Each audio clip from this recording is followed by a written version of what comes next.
degree. So there's the cloud. That brightens up my week every time I hear that. Seriously? I don't want to tell you everything that happened because it's a damn good story. I highly recommend it. So at the end of it, Wynn's talking shop. But Aww. I want to know what he was recommending. She just came and opened my door. Apparently, I didn't close it good enough. Oh, it's always good when you see 7. She gotten so big since last time I seen her. Oh, I know. Well, she was like just the size of her head when I got her when she was 4 weeks old. Yeah, she's teeny tiny. Maybe about lost her too. Oh, I know. That day I was like, I gotta go. Yeah, it was on this show.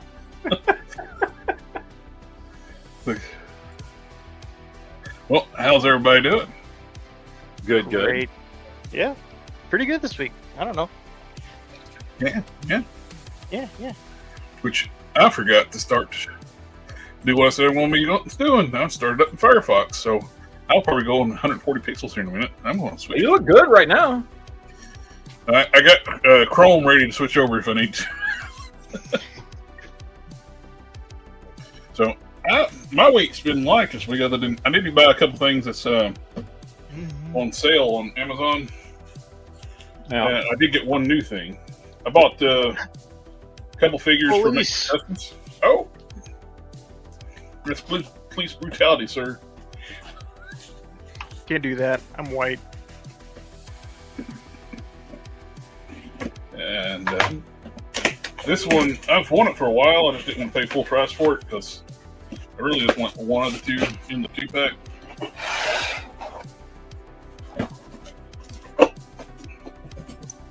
I got. Oh no. Transformers 2-pack. I wanted the Windsweeper from the 2-pack. And, from the Transformers Prime Universe breakdown, the figure's fine.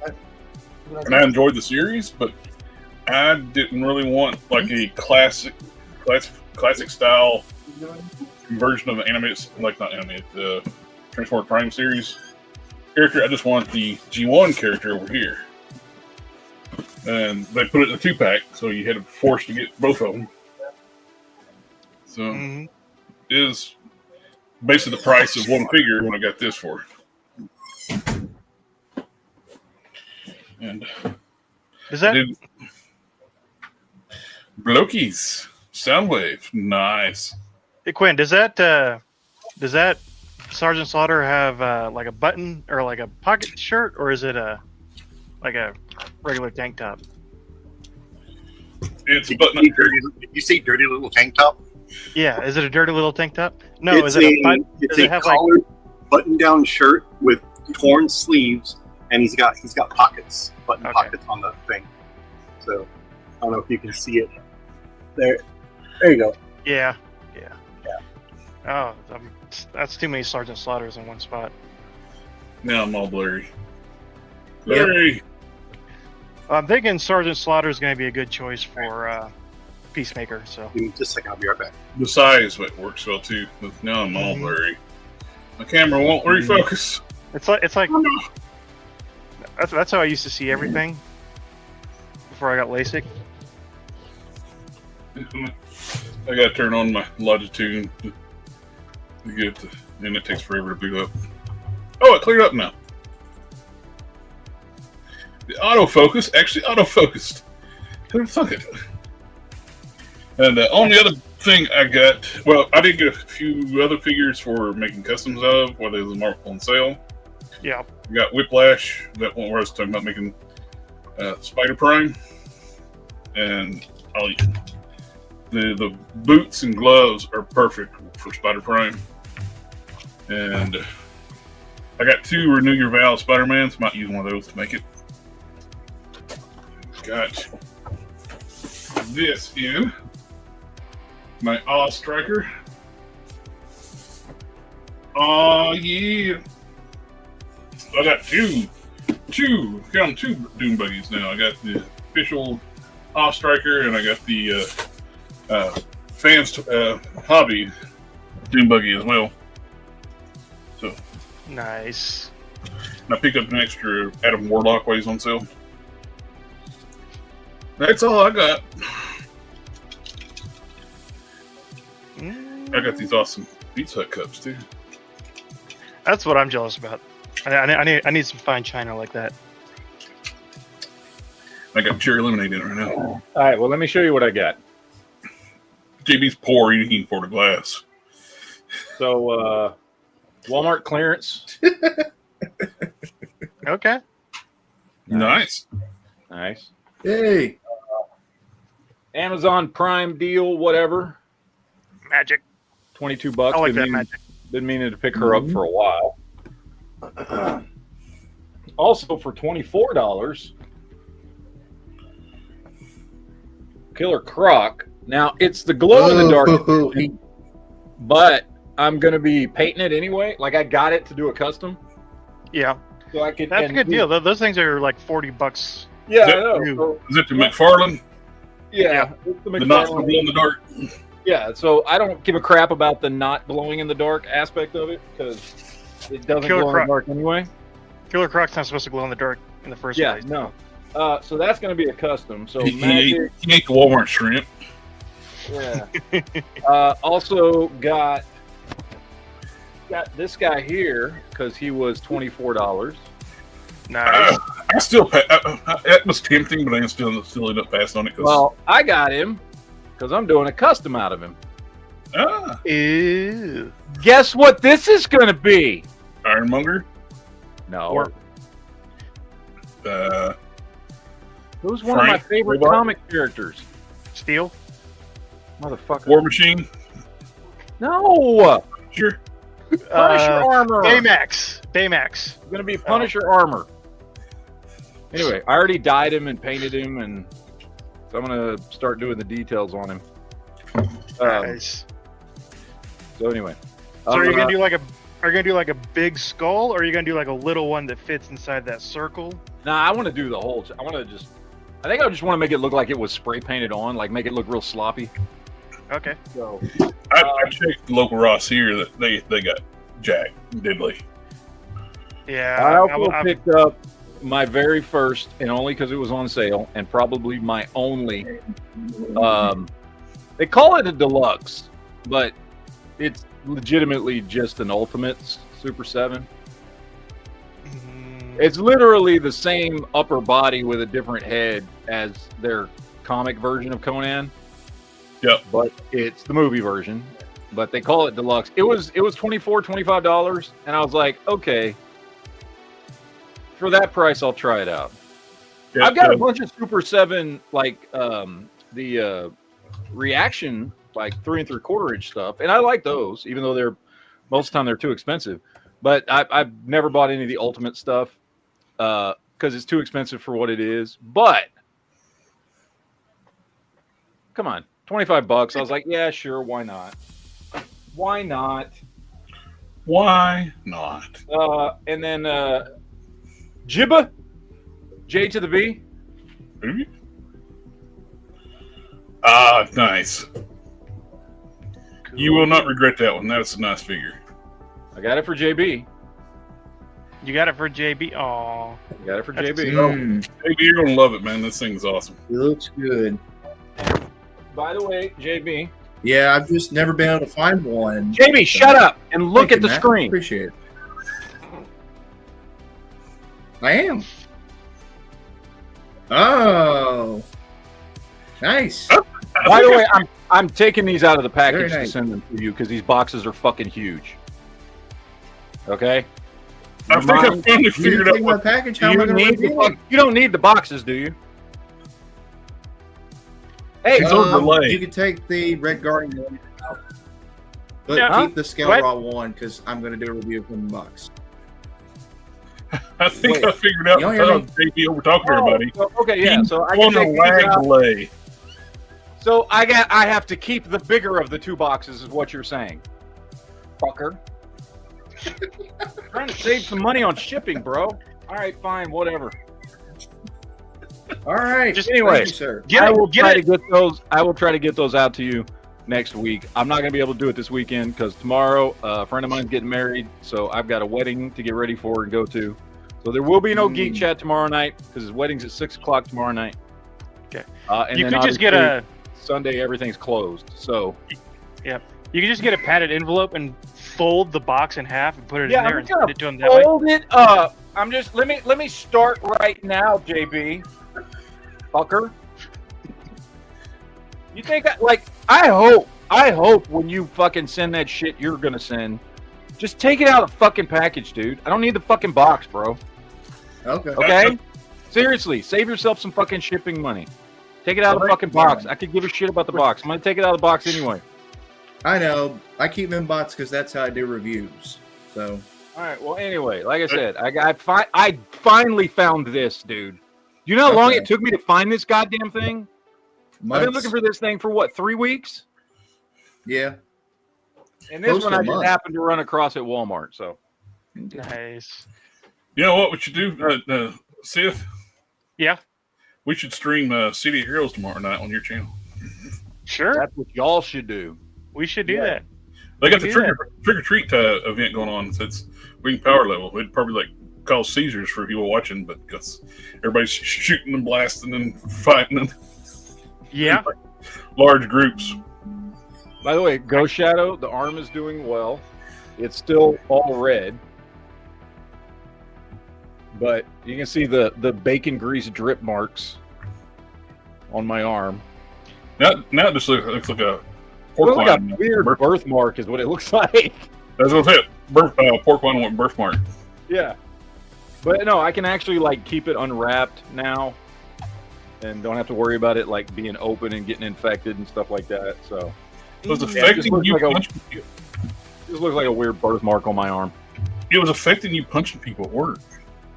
It was actually. It was. Grace Ben, I want to say I I appreciate mean, it didn't stop it, but I just had to be more careful. But yeah, Chris Ben, I appreciate the compliment, man. I did not know I looked like Vigilante. By the way, Sith, you've seen the finale. Fucking Yep, I great. watched it. It Dude, was that second season, I liked the first season quite a bit, actually. Mm-hmm. Second season was 10 times better. There's a whole lot less action in this one. I noticed. There is, but it's There's better. 2 or 3 good fight scenes. Yeah, But the story is good, so I didn't care. yeah. The story's fantastic. The characters are a lot more fleshed out and better done, and fucking loved it. And I've now gotten to the point where I like the song from the second season better than the one from the first season. So, Well, Ben, your son is a disappointment and needs to be excommunicado. I loved it. It's a And I great- love it was that they good. fucking started Checkmate, dude. Yeah, That was awesome.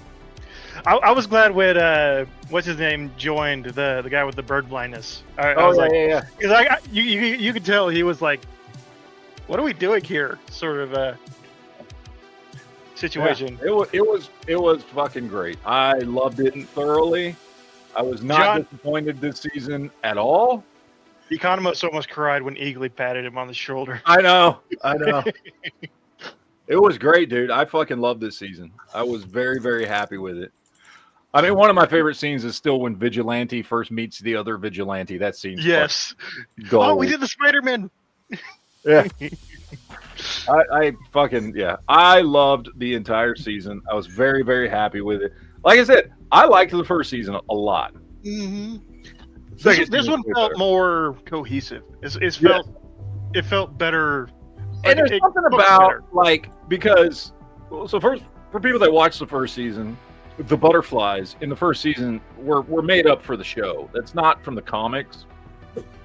And I mean, I kind of got the feeling they were maybe loosely based on the fucking Starro shit or whatever, but not really because that had already been used in the Suicide Squad movie. But it was completely made up for the show, which was fine, and it was a good, overarching story for the season. But the story for this season was just so much better. Yes, Ben. Tasing Peacemaker. Oh yeah, the way he just fucking pile drived him and then tased the shit out of him. I got him. No shit, motherfucker. Jesus Christ. Fucking great. Did you or Jared get the packages I sent out? Because I know Quinn and JB I got there. did, and I opened them last night on the live stream. Oh, What pack? You Nice. didn't send me anything, did you? I did. It's just a little thing. Oh, And I was very much thankful, man. Those things are cool. did it get delivered? I don't know. I didn't keep track of them. Oh, okay. I haven't checked the mail for a couple days, so I'll check. Y'all's aren't going to be painted. You have the same thing JB did, but I didn't think JB would ever actually paint it, so I gave him painted ones. Oh, that's cool. I'll paint them. They're nice. I appreciate them. Yeah. Thank you. Yeah, Appreciate man. that. I didn't even know. I figured open up on yesterday's stream more fitting because I figured there was something customizing thing. I mean, yeah, because I mean, I want to paint them. yeah. I had a did guess get- for me 3D printed stuff. I was hoping it was going to be the Smallville stuff too. Yeah. I did get a second Captain America Venom 2-pack. I know it wasn't smart, but I really wanted that cap. I came so close to buying another one today because they had them at Walmart, and I was Yes. I was like, do I need another one? I was like, I don't know. I came close because they had a bunch of them sitting there. They had like fucking 10 of them on the shelf, and I was like, I really wanted the at some cap. point, I'm gonna regret not buying a second set. I'm going to use the Venom for a custom. I haven't decided yet, but there's several that he would be a good base for. And then Yeah. I'll have. Oh, he's got. I stock. mean, the buck on him is great, dude. Yeah. So I was kind of thinking about Absolute Batman in the Oh. current comics because he's got that little bit, quite a bit bigger build. Yeah. He would also be a good Colossus. He would also be a good Bane. Yep. Not Absolute Bane. I don't have a, If you until next year, I bet you Mattel will give us an absolute Batman. Yeah, he would make a really, really good Bane. Actually, Well, if I start doing one now, Mattel will announce it like later this year. Yep. Oh, probably. I just put my cap out of the box. I just got in 16 more Silver Samurai and Wolverine 2-packs today. Oh, And they're good. already half gone. I got in 6 So of glad. the Daredevil helmets with the belly clubs. I got 2 of those left. Yeah, it's just gone, man. And he's got Matt's favorite articulation, the dick hinge on the neck. yeah, I Mhm. love the Dick Hinge. Fucking Dick Hinge is great. I also got the Magic the Gathering Mary Jane. Nice. It'll Just be They had- really cool. They had the Magic the Gathering Anti-Venom at my Yep. Walmart, but that was the only one they had. And honestly, I really didn't care. Like that was not one. The only one I wanted, honestly, was The werewolf? yeah. Why am I blanking on him? Man Name. Wolf. Man Wolf. Manwolf. Thank you. Yeah. God. That's So the I don't- only one, honestly, that I want out of all of those. The figure itself is okay. It's the less good female buck. There's no. Is that the same one they did her out of in the Renew Your Vows 2-pack, or is it a different buck? I don't have that one, so I don't know. But it doesn't have waist ab crunch at all. Is the gold part sculpted or is it just painted? The gold parts are sculpted Okay. and painted, but all the red is swirly plastic. That Oh, said, okay. I don't know if it's because she's smaller, so it's less offensive, but it doesn't seem as bad, the swirly plastic on this figure. So she's a That normal said- sculpted if it's all sculpted. That said, what is bad are these things. These legs, They're the exact same ones that came with the other Spider-Man. That's why they suck, dude. and it's like the Superior Spider-Man. He's got good legs. All of the articulation works. This one, 2 of these 4 joints are completely molded in, and just completely useless. Okay. Very nice. They didn't put the pegs to be too long, so the butterfly joints work perfectly. So they haven't done that in a while. Actual butterfly My joint, favorite McFarlane company. fan. That's Yeah. what an actual butterfly joint is. Yeah. Stop calling what McFarlane does butterfly joints. They're not butterfly joints. and his hands can touch with the butterfly joints going forward. This is what they should have reused for those spider legs. 'Cause these are all articulated. Yep. Yeah. All the joints are articulated, and they all move. They're not perfect, but they are significantly better than those gold pieces of junk. To answer Crispin's question about Mattel, I mean, everybody wants the figures to be 6 inches, but I think they're going to go the Motu route and make them 7 inches. If I'm being realistic, Really hope they don't. But You have nothing to justify. we got to that be. with. We everybody want. You have nothing to justify that with. I am You have being zero realistic. anything to justify that with, because when they did DC before, they were the 6.5 inch. I don't expect them to do anything different than what they But did this before. Mattel, it's not Mattel. I just said I Mattel. think they're going to do 7 Mattel inches. I hope had I'm the wrong. license before McFarlane, and they were 6.5 inch scale figures, just like Marvel Legends. yeah, they were trying to when they did I agree the with DC Multiverse line. They were trying to basically do Marvel Legends for DC. They're Yeah. going to pick up where they lost license at. Oh, I agree They- with you. we I have- hope, that would be- I hope they're Marvel Legends License, really, scale. they forgot to renew it. Yeah, But everybody we can't thinks they take like. that, but we like, cannot. everything DC took it away from them, and McFarlane did made a better fucking product. It's no, they just got lazy. They got He took lazy, advantage forgot of to it. renew the license. Well, I am like But- y'all. I hope they do Marvel Legends scale, but we have to be realistic. There is a possibility they will do 7 inches scale, based off their other They- toy lines they've done with Motu. If they do 6 inch, I they hope already not. have. I hope not. They already But have. that's my. They already have molds and tooling for a complete wave of figures ready to go. Yeah, All because they they gotta do is had put them waves, out I'm wrong. and start working on the next ones. I don't want they to be had waves 7 of figures that were in development when they forgot to renew the license. They had waves Yeah. ready to go. They had like one of No, the best looking black canaries Yeah. ever. I agree with you. I want to be Marvel Legends scale. I don't want to be 7 inch tall, but I'm going by what they've done with their wrestling line. Now that's all 7 inches, and then you got their Motu match. So you're going to ignore what they did with DC for years? No.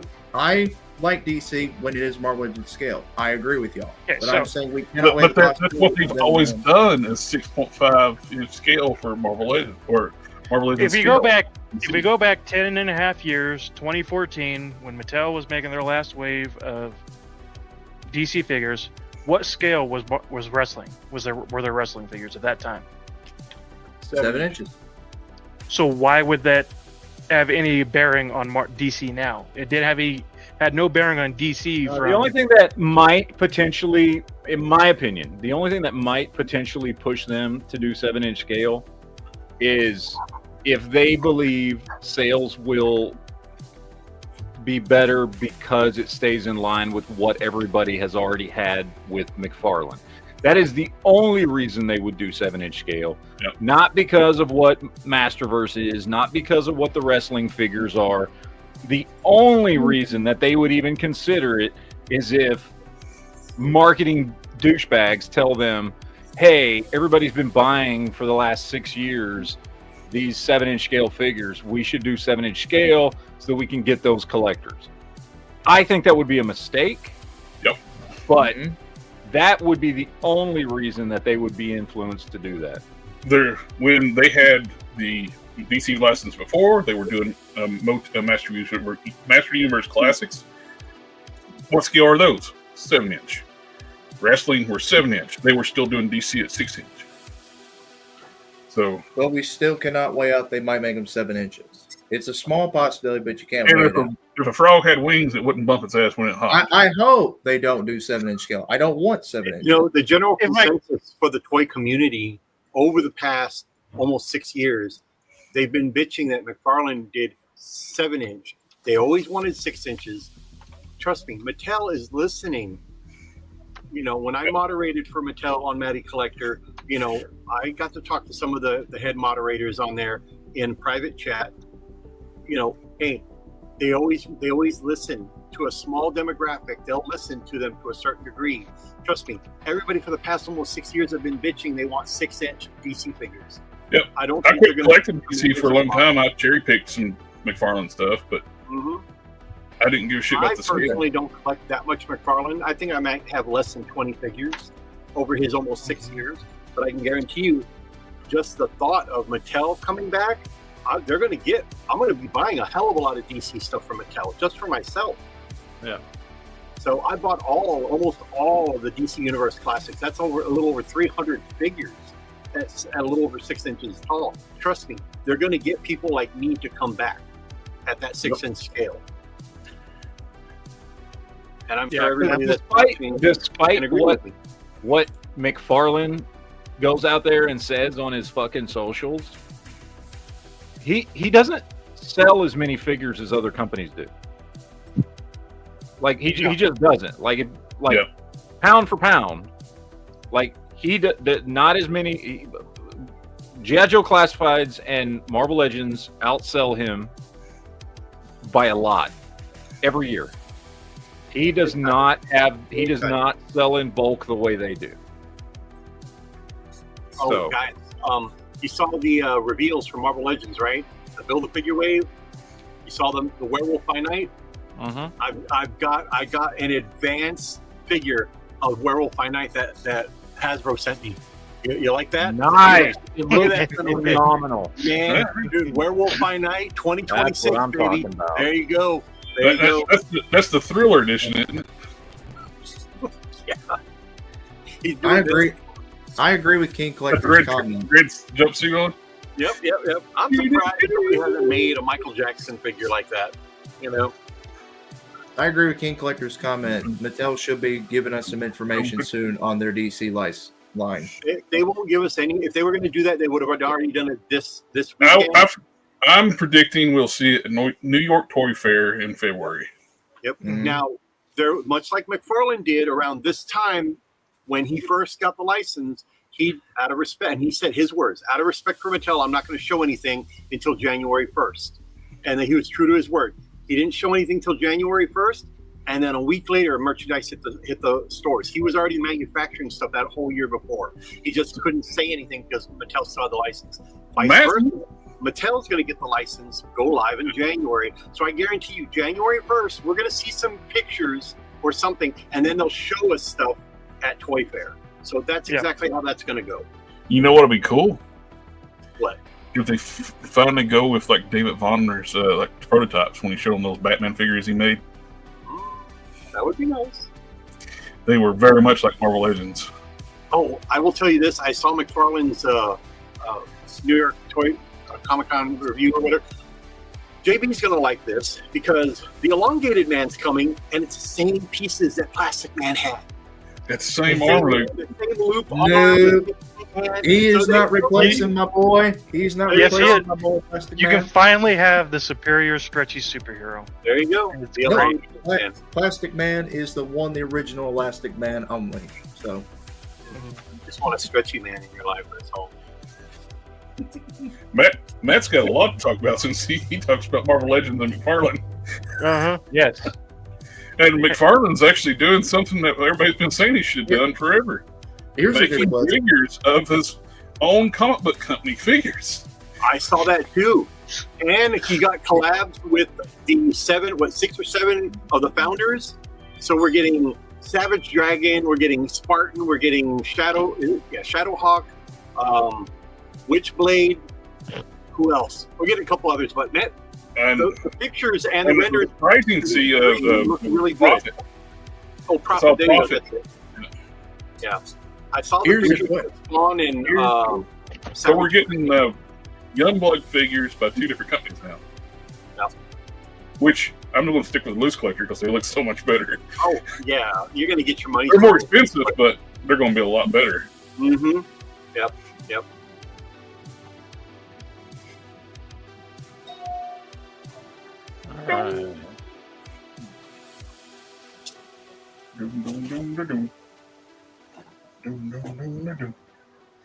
Now, the question for the new Mattel when they do DC, would y'all want them to go back and do a DC-UC where it's all classic costume for characters, or would you not mind doing like McFarlane's done and do modern versions mixed in?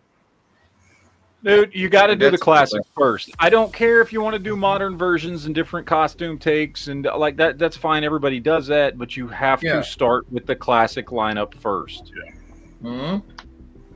Now, I wouldn't mind like I would do anything up to New 52. I would skip. Go. New 52 is kind of it's already dead. Oh yeah, you don't. Yeah. We don't need anything New 52, which McFarlane started doing New 52 stuff here recently. We don't need that. And Look, if it's 5 years from now, and they want to throw in a Superman, Batman, Wonder Woman from New 52, you know, the Trinity or something, cool. Why not? But that needs to be pushed down the line a long way. I tell you what would be a big seller. Do a new Super Sons 2-pack with villains and Steel Kids. Yes. Yep. I could see them doing kind of like what McFarlane's were doing with the Batman movie figures, or a bit of big 5-pack. Do like a 5 or 6-pack Superman pack that's got through the years. It's got a classic costume, a darker blue, long hair. I would love to see them take some cues from what DC Direct did for a long time, which was they did a lot of that kind of, I mean, it's in a way it's kind of gimmicky, but it was cool. Where you do, here's a 5-pack of all these different Superman or Batman, or here's this particular team, and here's, you know, what did they do? The 5 lives of Superman with all the different heads and stuff that McFarlane just tried to do here recently, but DC Direct did it first years ago. I would love that because, and I'm not saying you focus on that, because DC Direct tended to focus on that type of stuff more because they were a little bit more niche. You focus on the single carded mainstay looks and stuff for the characters, but throw some of that stuff out there. You know what I mean? Yeah. I would assume they're going to be similarly priced to their Masterverse stuff, which is like $23.99 right now. That would make them cheaper than Marvel Legends, and people would be swooping them up like crazy. If I was talking about Sif like last week, I think it was about like getting out of like Marvel Legends, but then they reeled me back in with this newest Build-A-Figure wave. Yeah. Mm-hmm. Yeah, that's how I am with Star Wars. I was the Executioner for a long time, and every figure in that wave is almost a yes. Yep, I got the wave pre-ordered already. I was pretty stoked with all of them. Well, since we've already been talking about all this stuff, what's up, Transformer Joe? Are you friends with a real Transformer? And his name He's going is to kick Joe. out Superman statue for 99 Ross. He's actually selling some stuff straight to Ross. Yeah.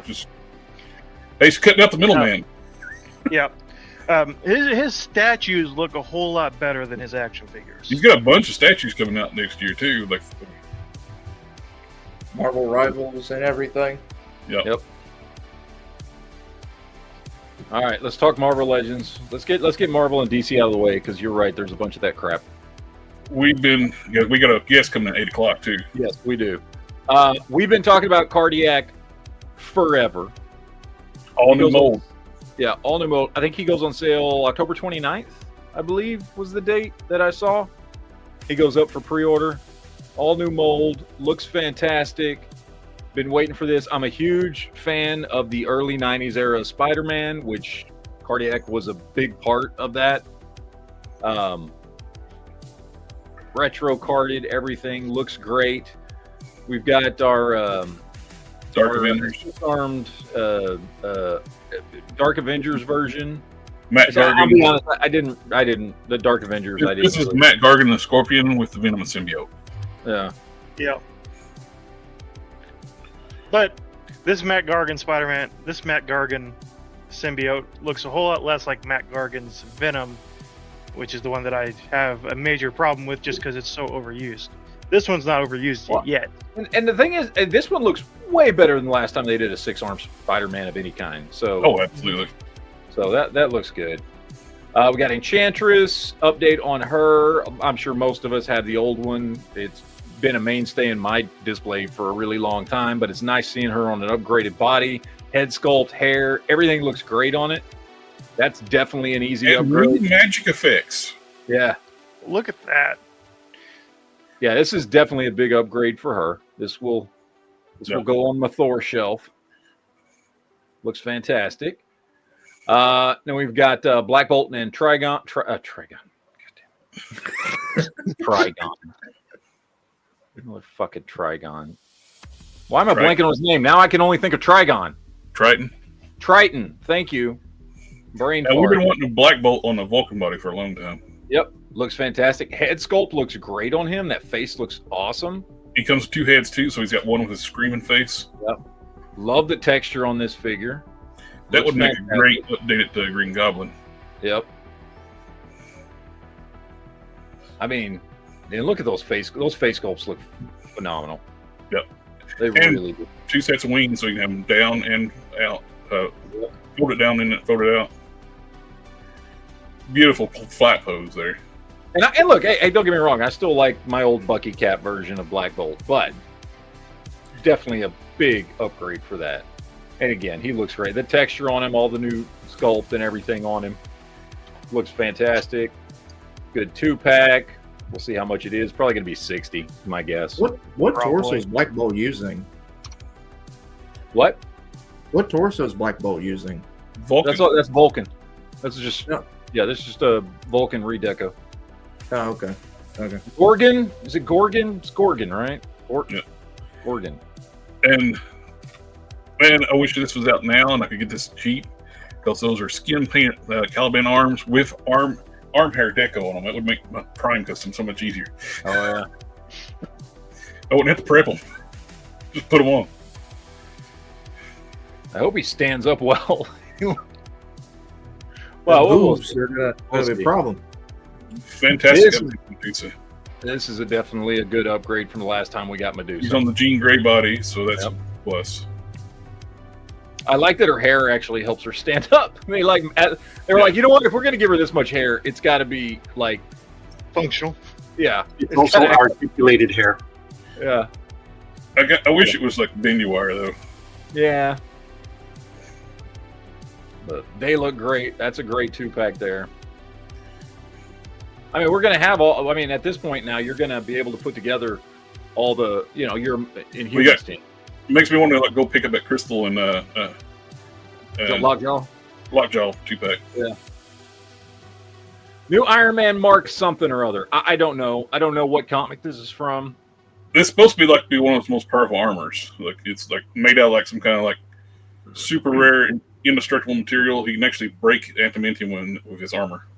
Okay. Yeah, this is from a storyline I've never read. The armor looks cool, but honestly, when I look at it, especially in this pose right there, I just see Punisher armor with the eyes here. Yeah. Like, that's what I'm looking. That's what I'm seeing when I look at this. I'm like, oh, that'd make a great repaint for a Punisher Iron Man. We should just go on our binge and just see how many figures we can turn into custom. I've noticed Punishers. some of these new molds too don't have any waist articulation. Don't have the ab crunch or the upside down ab crunch do. Yeah. But it looks cool. I'm not big on the Iron Man with all the black on him, honestly.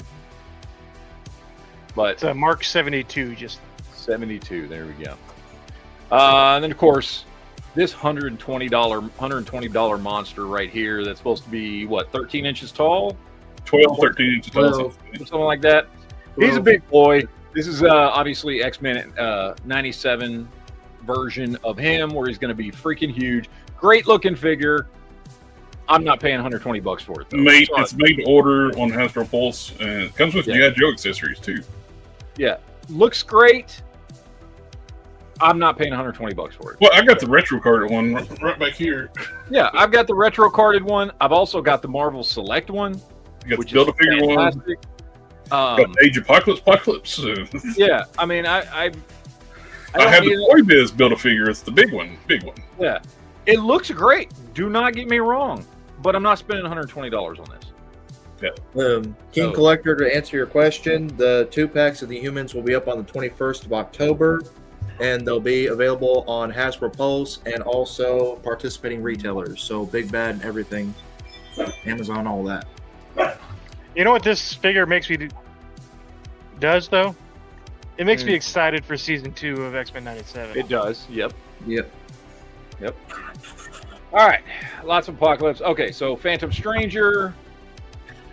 I mean, Phantom Rider. Sorry, Phantom Rider, not Phantom Stranger. Without anything to ride. Yeah. Right. Horse. I just honestly, I just look at this and think that'd be a good custom body for a lot of different stuff because it's just a blank body. Like, I don't care. I'd like about to have this one who made her Space Ghost. Yeah. I don't. This one I don't really care about, other than if he goes on clearance, and I might pick him up for customs. I wonder if that hat. I'm sure that hat's molded in. Oh yeah, it's glued down. Yeah. So, yeah. New Spider-Man 2099, still not big enough. Been wanting this for long. With toe articulation. He's still not big enough, though. He's better than what we've had before. Well, he is better than what we've had before. Yeah, There's no doubt about well, that. this might be the Renew Your Vows body. And It is. It's big. It is Renew Your Vows. Then he's big. Then Yeah. this is a lot.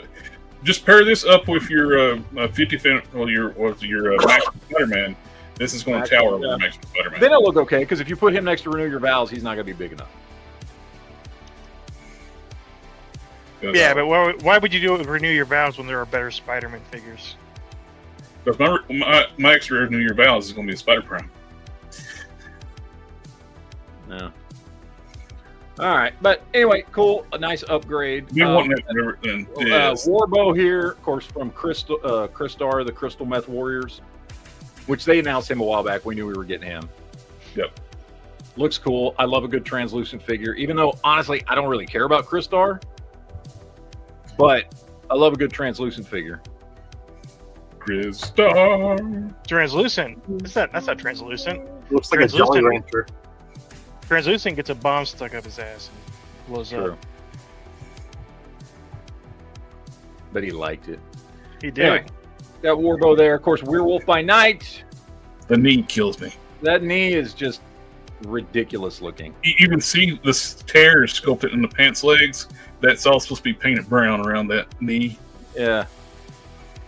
I get what they were going for, but I would have preferred just solid green pants. Yeah. You know?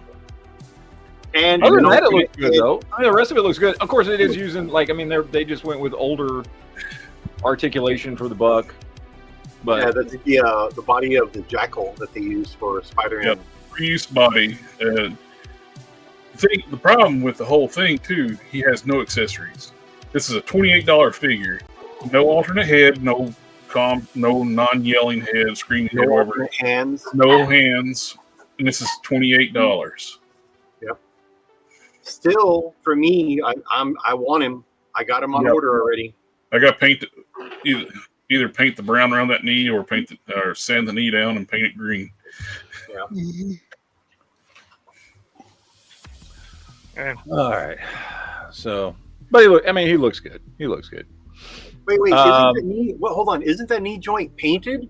Because it doesn't look like the hinge is colored. I think it's two pieces. I don't think it's painted. I think somehow they've done two-piece mold. The knee joint is a sculpted part. It's a separate piece. All right. World War II Wolverine. I mean, honestly, I look at this and just think of kit bashing ideas more than giving a crap about World War II Wolverine. I passed on this for right now since it don't come with Battlefield piece. I figure he's going to be easy to get because he's going to. You can swap out the head and just army build. You know. Oh yeah. You shouldn't have middle claws if it's World War II. Technically. Well, I think he has hand wraps. They're attached to hand wraps. I don't think they're actually like. They're attached to hand wraps. They explain that. They were given. There were claws that he was supposed. They're supposedly smaller, that so he can climb. Scale a building. I don't know why they made him that damn They long. just should have just given him his bone claws. They should have, because he had them back then. Yeah. This is the second Wolverine in a row in a Build-A-Figure wave that did not come with a Build-A-Figure piece. They've been doing that lately with Wolverines. They've been not giving the Build-A-Figure piece with him. So. Well, if he did come with Build-A-Figure piece, he would not come with as much as he does. A bag, a knife, and a gun. Like, he got a gun, he's got a pouch. They'll retro card a figure with no extra, with no Build-A-Figure pieces and no accessories. It's like they never give Wolverine the Build-A-Figure parts, so they can always fill him with more accessories. No, I actually disagree with Ben's saying that's a bad head sculpt. It looks like emo singer Wolverine, and it'll go well with Bully Maguire. We're gonna start an emo Marvel Legends band. Yeah, I mean, sure. It looks like fucking Elvis, dude. That looks like Elvis. Yeah. That's what that looks like. Trim the hair up a little bit, and you got it. Yeah. All right, anyway, moving on, because we got to get through this. So, we've got Shadowhawk. We've got Dragon, for some reason. They're calling him Dragon instead of Savage Dragon. And a classic Spawn, which I'm sure is just redecoed, reuse, but with a cloth goods cape. I can't tell from these pictures if that is molded plastic for the collar. I'm guessing it is, but It's cloth. McFarlane said it was cloth. Oh, okay, well. And it's wired, too, by the way. We'll see what they look like when they come out, but that one actually comes with extra heads and a lot more. It does look like Glenn Danzig. Yeah, it does, actually. More McFarlane here. So we're getting Professor Pig, Cosmic Boy, Blackhawk, and Elongated Man, who is the best The superior of the DC plastic people. No. Yep. No. Again, I mean, these are, I mean, as far as I'm concerned, anything coming from McFarlane that's DC is just death throes at this point. So, I mean, I know there are people who are going to buy these. That's cool. Yeah, I'm honestly surprised he's still pumping new stuff out. I was shocked too. He's not making what I want to see is Big Barda, because that would work. Because at that scale, yeah. Yep. Of course, he went with here. Superman and the Authority. Yep. When I saw it, I thought maybe like the new 52 Superman when he was in the blue jeans and t-shirt. Yeah. Then Got Ice, Gangbuster, Black Condor, Rocket Red. Larfleeze is huge. I didn't think Larfleeze was that big. I thought he was kind of like a Gollum size. I mean, you'd have to. Well, no, he's like a normal sized dude. He's just always hunched over and like he walks like fucking Gollum. Gangbuster. Yeah. It's a good looking Flash. which Super actually I was. think that's all for the DC except for this is the other McFarlane stuff here. Which is, of course, we saw the first three: the Spawn, the Dragon, and the Shadowhawk. He's also doing Spartan, Sarah, and Prophet. Honestly, like if I'm completely honest, the only two I care about for this wave is Dragon and Prophet, because I can fudge those into a 6-inch scale collection because those two dudes are fucking huge. Yeah. So I can work with those two in my collection as far as like explaining why they're 7-inch tall, or 7.5 inch, or whatever they end up being. I can say, well, that's because they're just big characters. The other four, I'm not really interested in. Honestly, I would love to have a Shadowhawk and a Spartan. So, maybe there's a chance. But you could do a Spawn collection. There ain't nothing wrong with that. There's definitely 4, maybe 5 out of that 6 that I want. Yeah. The only one I probably would pass on is Prophet. Like, I would get the Spawn because it's going to be like a giant deluxe figure with alternate heads, hands, the works done. It's even coming with a trading card. I want to see what it actually comes with because, honestly, it's just a redeco of a Spawn he's done before with the cloth goods cape. So unless it comes with some phenomenal accessories. Hang on. Let me put the image in the private chat. I'll see if I can find it. I'll put in the private chat. See, I don't have a Spawn. I'll do I'm that not real quick. big into it, but I would like to have one like kind of definitive figure. Well, I mean, look, if this is what he's doing, he's literally done this figure. This is just reusing a mold he's already used for Spawn. If that's what the figure looks like right here, He's already say in used the it. interview that, or the panel, he said it's coming with real metal chains, cloth wired cape. I think it's 3 or 4 different heads Mm-hmm. and some other accessories. so it's going to be one of his $60 fucking figures. Probably, who knows? Just like his Doom figures and some other ones he's putting out lately. And it'll eventually go on clearance at GameStop. Oh. Yeah, I mean, again, it sounds cool, and he's doing some cool accessories with it, and that's awesome. But it is a completely reused buck. And Why if it's going to come with that many accessories, then it's going to be a ridiculously expensive figure. Why is Hawkman getting into the anti-C's and blackface? I know. Looks crazy, doesn't it? He's done a little bit of creative. If that's what it looks like, he's done a little bit of creative tweaking to what Shadowhawk is supposed to look like. So anyway, all right, let's move on because we got to get through this stuff real quick. We got the Hasbro 375, which this first thing is going to be a HasLab. I don't really like Tron enough. Especially at $260. Yeah, that's my problem with it. Golly. Like, I get it, it's 5 figures and a couple of vehicles, but I mean, you're talking about figures. even at the high end, those figures are worth maybe $20 a piece. And you got a couple of figures, let's say, even if they're worth, I don't know, 40, right? A piece. That's only $180 worth of value here. So I love that they're going to start pushing for more 3.75 stuff, and I hope they do more cool stuff. For me, Tron was not the thing to get me interested right off the bat. I mean, I don't know. Honestly, off the top of my head, I can't think what would have been. If they made Mask 3 3/4 inch. Mask would have been, that would have got me more if they excited. would have taken Tron and given us just Tron and Flynn and a light cycle and made them 6-inch scale, it would have been a home run for me. I don't need all those other characters, Well, the point is they're trying to get into more 3.75 inch stuff. I mean, that's what it is. They're not going to do it in 6 inch because that negates the whole point of it. But like I like 3 3/4 inch stuff or 4-inch stuff or whatever they want to call it. It's all in the same scale. I collect that stuff. I like that stuff. Yeah, I just don't care enough about Tron. Like, to be completely honest, I mean, it's a retro thing. I like the movie as much as anybody. If these were released at retail, I'd be interested to pick them up. Oh, hey, picking them up one at a time instead of having to dump $260 all at once. Then maybe yes, I'd be. If these were like $15 a pop at retail, I'd pick them up.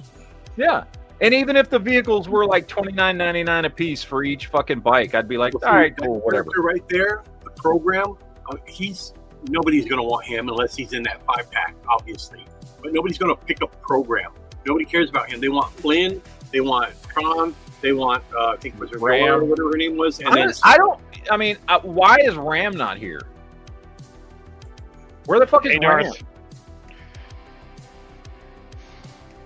Like, Ram was one of the other main characters of the movie. Like, it was Tron, Ram, and Flynn were the 3 main guys. Where the hell is Ram?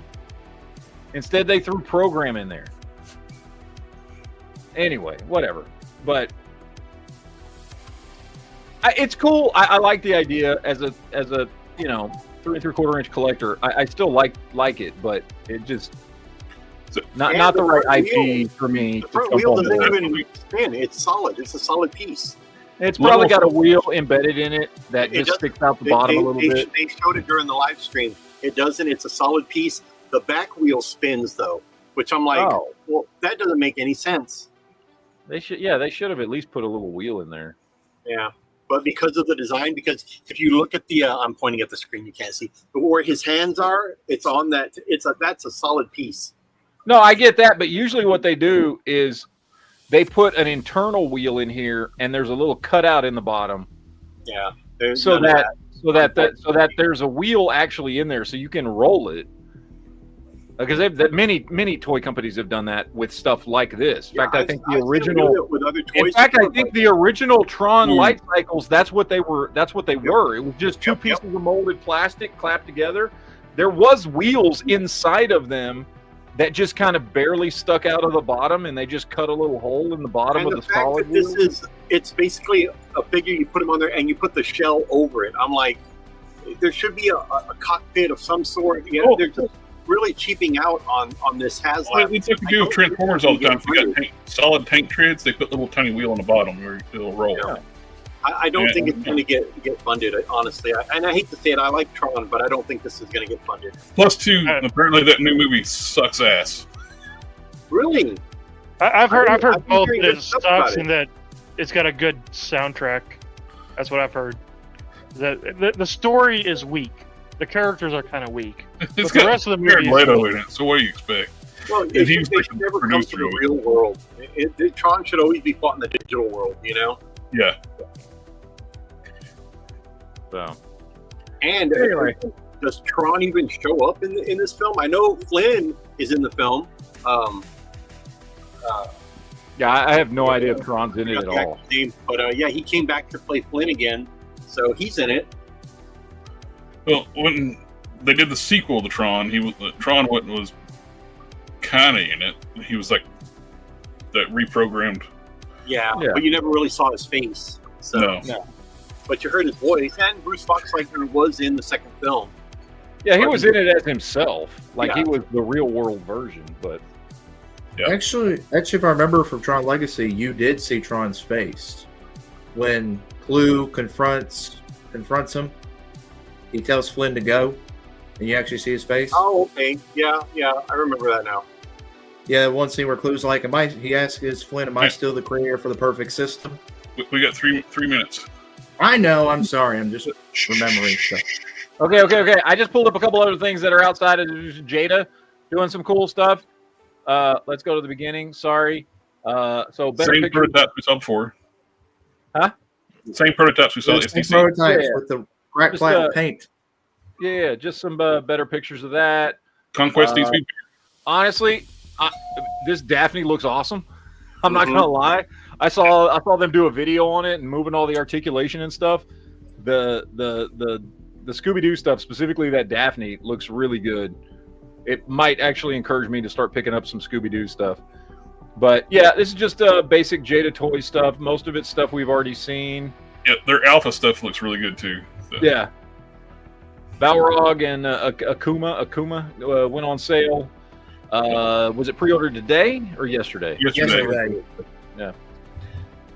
So those can be picked up. Anyway, just some cool stuff from Jada. What else do I have here real quick? Storm Arena dropping some new pictures of some of the stuff. Some of the stuff I think we've seen the prototypes before. Some of them we haven't. I'm very disappointed in this Terry Bogard. Why wouldn't we get the classic Terry Bogard? Yeah, with the hat and everything. Yeah. So I know we've seen her before. That's the one everybody's going to want right there. Darkstalkers, I'm excited for it at this scale. Yeah. Mm-hmm. I love that game. I see why. Titties. What? Huh? Yes? You almost got titties killed. Anyway. So yeah, they were just showing off some of their stuff. Like I said, most of this stuff we've seen. But well, the Akuma's new, and then the model for Balrog and Zangief are new. Everything else we've seen. Yeah. So I like that effect for Charlie. Yeah, that effect is awesome from Charlie. These I just want to show off. Joy Toy dropping freaking amazingly sculpted. I love that metal head. Just look at this thing, and this is 1/18 scale. Crazy how good these look. This Leatherhead looks. Yep. And Metalhead looks phenomenal. And look at all the accessories he comes with. These are awesome, man. Absolutely phenomenal. All the cool stuff. You don't even have to collect turtles to get that metal head. Or no. It'll have a shelf presence on its own. So You notice that Metalhead's part of the X-Men. Look at his belt. Mm-hmm. Yes. Mm-hmm. By the way, Jared, I want to tell you, I did order the Ryu figure. It is on its way. I've got it ordered. It's on its way. So Nice. all right. Oh, we have a guest coming in. yep. Be our guest. Be our guest. What's up? Hello, hello. Howdy. How's it going? Not too bad. How about yourself? Oh, good. Welcome, welcome. Thank you. Greetings. Wow. Glad you could join us on the short notice. Like when you, I messaged you, it's like you asked when we do it. It's like we'll do it tomorrow. Right? Yeah, no, it's all good. It's all good. This is what I have to do. This is promotion. This is business. Yes, sir. Very excited to talk about. Is this your first figure? With the Yes. So, well, I mean, we did mini statues a long time ago, but that's just, oh wait, no, we didn't. We did mini statues and we did mini figs. nice. So yeah, this is the first action figure. And let me pull up the Kickstarter here. How to do this again? We're not professional here. It's all good. It's all good. Take your time. You got your Kickstarter for the Edge Blaine figure, 1/18 scale figure with a one-shot comic. Blaine 1/18 scale modern action figure collaboration with Loose Collector Collectibles, which is a great team to be working with. Oh yeah. So I've known those guys for a long time when they used to just do customs. So Oh, yeah. They used to do custom figures in the early 2000s. And when they started doing, they did Lady Death first, I think. Yep. And I contacted them and said, hey, I want to do an action figure. And they wanted to do the 1/12 scale, of course, because that's the thing now. And I talked them into the 1/18th, and I'm pretty sure that I'm the only one that want to do 1/18 scale. I don't think they have done any 1/18 scale, have they, on their lines? They got a few Kickstarters for action figures. I think they did like the Zombie Girl Mm-hmm. and a few others for independent comics. And Right. And they did Critter for Tom Hutchinson for Big Dog, yeah. I was wondering with the Critter, as I was trying to place her, it's like I hadn't seen her, and great looking figure though. Yeah. The comic's pretty good. Like if you like the it's the 90s bad girl type comic. So yeah, so that tells you about the Edge. So the Edge is a drug that gives people special powers. Mm-hmm. Using those powers can either drive them insane or kill them. So is the powers like random for different people, or? Yes, for now. So later on, we kind of change that up a little bit and allow some of them to pick the power that they want. So like specialized, like they've tweaked the formula where you can specialize it and pick what you want. Right. So we actually there's a new team on the block that comes in issue number 12 called Standard Issue. So what they do is they have a data pad that they can pick the power. They get an injection of the drug in their spine, which then gives them that power that they wanted. Is it permanent or is it like a temporary power? It's temporary. But as I say, of course, there's going to be consequences to that also. So it's not going to go smoothly for them either. Very cool. How long does the drug last?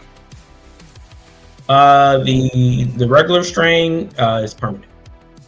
The new strain is temporary. So they get the power for a limited time, and then it flushes out of their system, or it's supposed to flush out of their system. We'll find out.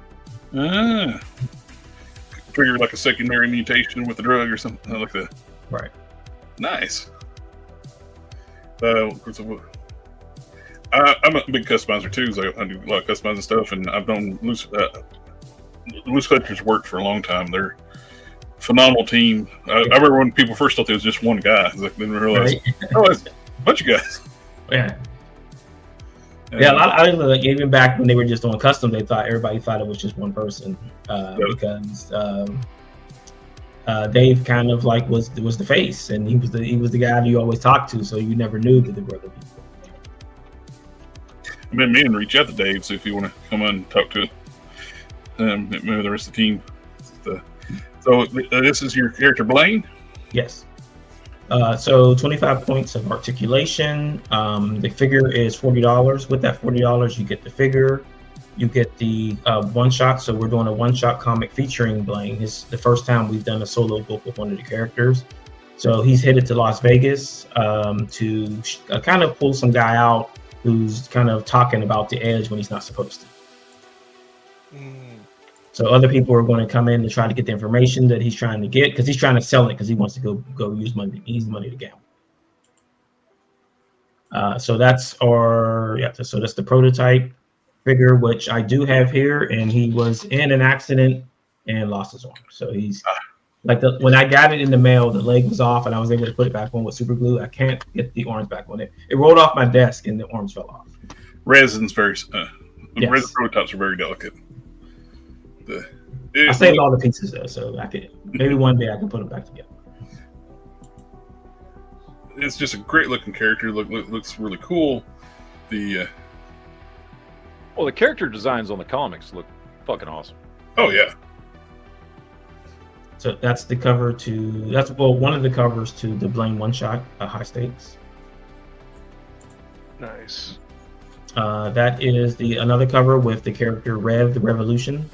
So he's what's called a destabilizer. So he goes into other countries and destabilizes the government. what kind of powers did he get from the drug? He doesn't have any powers. He's just a mercenary type character. Gotcha. It's like a bad guy version of Snake Eyes. One man army. Right. That's the mock-up for the packaging.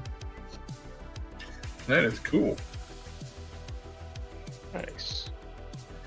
Once it gets past the Kickstarter stage, is it going to be like on the Big Bad Toy Store as well, or? That's the plan. So I am talking to stores right now. I think, the major retailer online, probably Big Bad, they probably won't touch it until the Kickstarter's funded. Okay. And I don't. Sometimes they'll actually help the Kickstarters and back some and get some of their stock. And yeah, somebody told me they don't do that anymore because they may have got burned on something. So I don't know. I've reached out to them a few times and I haven't heard anything. So I guess it's just a waiting period with them now, I guess. Understandable. It's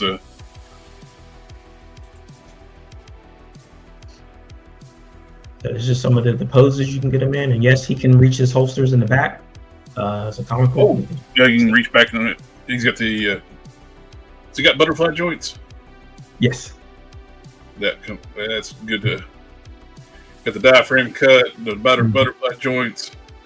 Yeah, the thigh swivel. He's got the rocker ankles. Yeah. And you got Loose Collector doing the paints on the prototype, so it's gorgeous. Yeah, and you got two heads, so one head with glasses, one without the glasses. Nice. And you get 3 pairs of hands. So you get fist, trigger hands, and then slap hands. But sometimes you got to slap somebody. That's good. You were thinking the same thing. Sometimes you got to slap it. Somebody's got to get slapped. What did the 5 fingers say to the face? So, 118 scale, 25 points articulation, 2 interchangeable heads, 2 fists, 2 hands, trigger hands, 2 holsters, and self-integrate pulse pistols. Very nice. Look at that. A full set of matching hands. There are so many companies that don't even do that anymore. Yeah. Yeah, I mean they leave a lot of stuff on the table. I feel like when you it was what you're paying for those figures and what you get out of that packaging. It's not cool.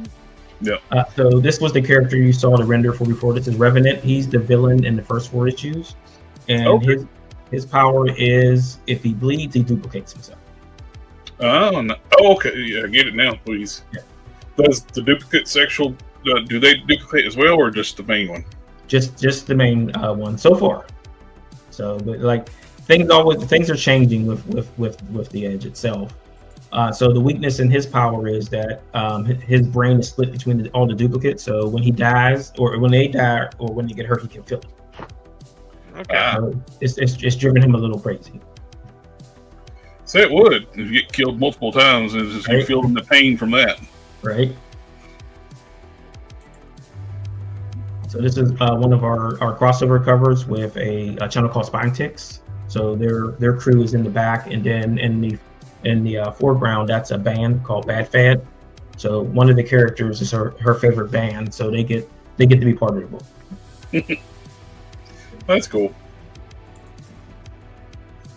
So this is the gentleman I was talking about before, the one that has all the information, and his best friend and bodyguard Ferris standing up. You notice that they're sitting there oblivious to anything that's going on outside that door. So Blaine's fighting for his life, and they're like, whatever.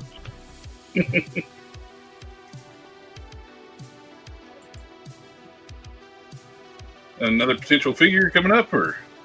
Yeah, so there are 4 characters that are supposed to be part of Series 1. So you get Mystic, Interim, Blaine, and then Revenant. Interim has the adjustable bolo, so it snaps apart, and she makes it into other weapons.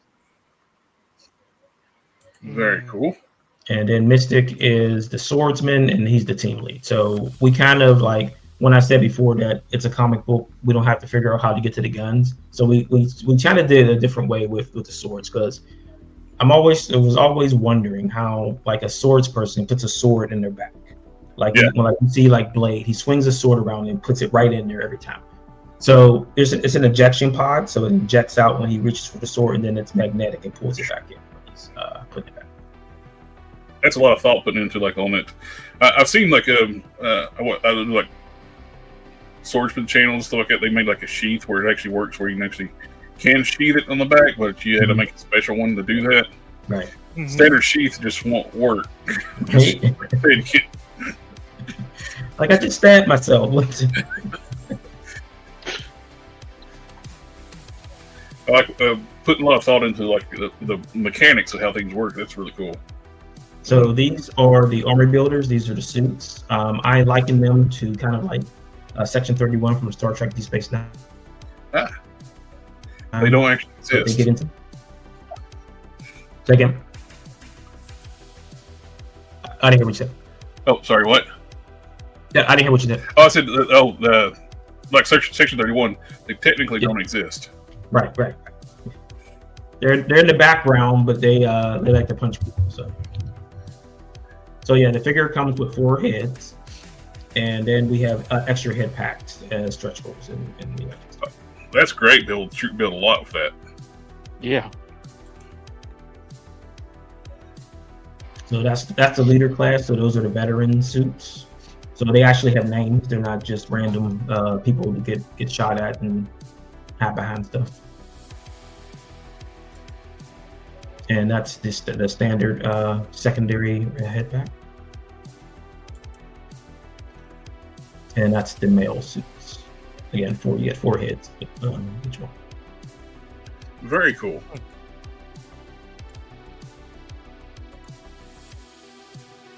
And that's Revenant again. So he's insane, and those knives are his best friends. So he calls them Mr. Idiom. Is he going to have an alternate head sculpts as well, or if you have like more manic head sculpt, like? Yeah, there'll be 1 extra head with him, so that you can like use it as the duplicate. Nice. Mm-hmm. So you can technically troop build him. Yes.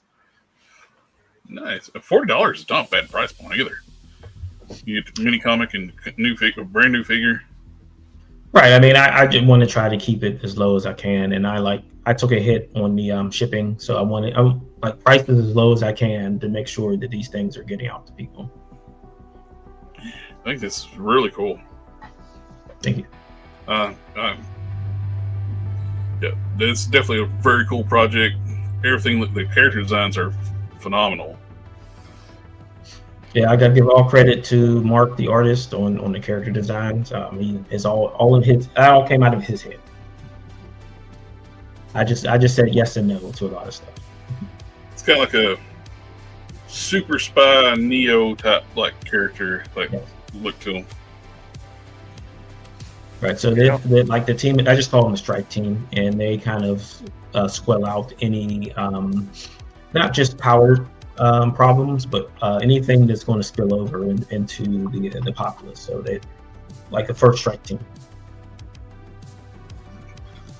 Most excellent. I was in the folder you had something called Fiends. Is it all right with that? So when we were talking about before that everything that has to do with this drug has consequences. So that secondary strain of the formula kind of infected a few people who were test subjects, and they're addicted to it. So the only way they're going to get it is that they have to go out and do actions for another team. So that's your second set of army builders. That will be series 2. Nice. And that's the sculpt. And so because of the different sizes of the weapons, we're doing we want to mold the weapons to the hands, but you'll get extra hands with it too. Lots of different blade weapons. Mm-hmm. Nice. Push dagger.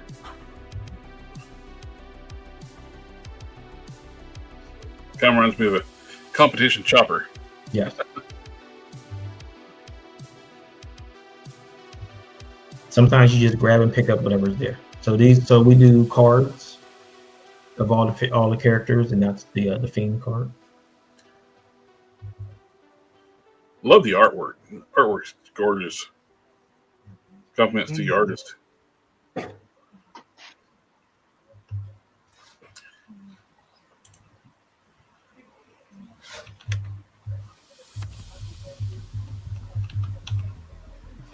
I love the design.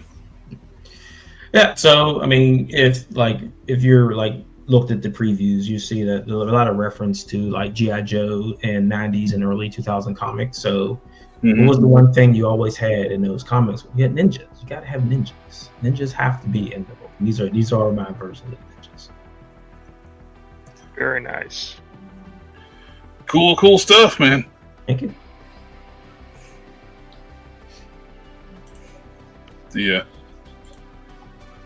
Pull back up the Kickstarter. So how long have you been putting this comic together? I know you've done what, like 4 or 5 issues at this point? No, actually, the one I showed before is issue 12. 12. So Okay. That's the newest issue that is out this month. So I mean, it's like I tell the story, and I tell it in a way because I like to let people know that this stuff isn't something that doesn't work all the time. So I started working on comics back in the mid 90s, and I will tell you that it was terrible. Like the first stuff I did was horrid, and I still have the notebooks, and I keep saying that one day I'm going to publish it and let people see like the progress from beginning to end. So I put it away, and I didn't pick it back up until 2007 when I met my artist Marvin. So we've been working together since then, and the book was officially first published in 2012, and then we came back in 2020 when informed the publisher Comicsburg to publish the book. Is your stuff like available through like a comic book shop just right now? Yes, we were with Diamond. So I mean, if you know about Diamond. So we are right now. Or Lunar. So that's what we're working with 3 distributors right now to get the books back in the stores. So issue 12, and I think the volume 2 trade, which I have here, will be. I think it's going to be the last things that we put through Diamond for now. I have no idea what's going on with them. I haven't heard anything from my rep. I've heard some bad stuff going on with Diamond. They're like stealing people's like stuff and not giving it to us. It out. Stuff that like the consignment stuff that was sent into the warehouses. So and there's like selling at the discount chains when like instead of sending it to the comic book shops. Yeah, it's messy. It's real messy. So like we're in the midst of right now finding a distributor, but up to issue 12 was available in stores, but I'm pretty sure that it's mostly sold out everywhere. But you can get it from the website, both comicsburg.com and theedgecomic.com. You can get books there. And I think I might have the first trade maybe on Amazon. I think It was up there. I don't know if they pulled it down or not yet. Mhm. But yeah. So yeah, for the website, it's the easiest way to get it for right now. Another friend of mine, we got Quinn Comics. He's got a comic shop in Texas, and I have a friend of mine here local has comic book shop, and Oh, he awesome. gets his stuff from both Penguin and Lunar Distribution.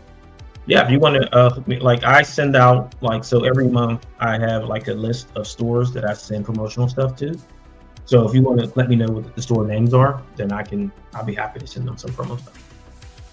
Well, cool. Mm-hmm. And Oh, okay, sorry. Thanks, Transformer. Yeah, appreciate it. Yeah, so that's the Edge website. And I mean, I think pretty sure all the books are available there. I love the female character with the hair. When she's using her powers, her hair is glowing. Yeah, I mean, we try to like make it as exciting. Like you remember like books from the '90s and stuff. There was always a lot of energy to everything. Like everything, it looks like it's moving, even though it's not moving. You get a feeling of that sense of movement on everything. Very cool. I love the 90s style comics too. But people like crap on 90s stuff, and I like the action, the flow, and the hardcore stuff. Yeah, like the one thing that missed there, a lot of that stuff was the story. And it seemed like that they really didn't have any idea where they wanted things to go, so it got kind of convoluted. And that's what the thing about this. I don't want the story to go in a direction that doesn't make sense. Yeah. And I don't want to introduce characters that don't have a purpose. Yeah. Yeah. So a lot of times they did focus more on style than substance. Mm-hmm. And I like a good balance of both. I like good looking art, and I like good story. You can't really have one without the other. Like this. Right. Sometimes you have enough pouches. Sometimes when you have enough pouches, you can't have story. They don't both fit on the screen. The 90s was all style over substance. Right. Which was fun sometimes, but yeah. I mean, when you decide that you want to do your whole entire book and you want to do it sideways, and most of the art is just pinups, you're not telling a story. So like that's the one thing. Like we want to tell a story, but we don't want things to be static. So we don't want characters sitting around talking. I don't know who you could be talking about. None of that sitting in a diner explaining what you should be showing. Mm-hmm. Yeah. Or have a single page with the same character in like 12 frames, Right. just slightly, and tons of exposition. Yeah. Right. And for some reason, you never show their feet. I don't know why. Yeah. Well, all the characters here have feet. Yeah. Got feet. Got feet and hands and legs and the guns fit in their hands. JB will be happy. He loves feet.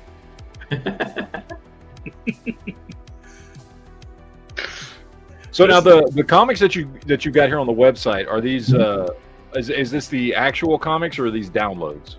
Those are actual comics. So we work with another site called Comics, with an X. And they can all our digital stuff. Okay. So if you order something from here, you're going to get the actual book and not just the PDF or whatever. Okay. No, you order the book and I will get up out of my chair and walk over to the other side of the room and put it in a bag and a board and put it in an envelope and try it. I want to see it. I want to see it.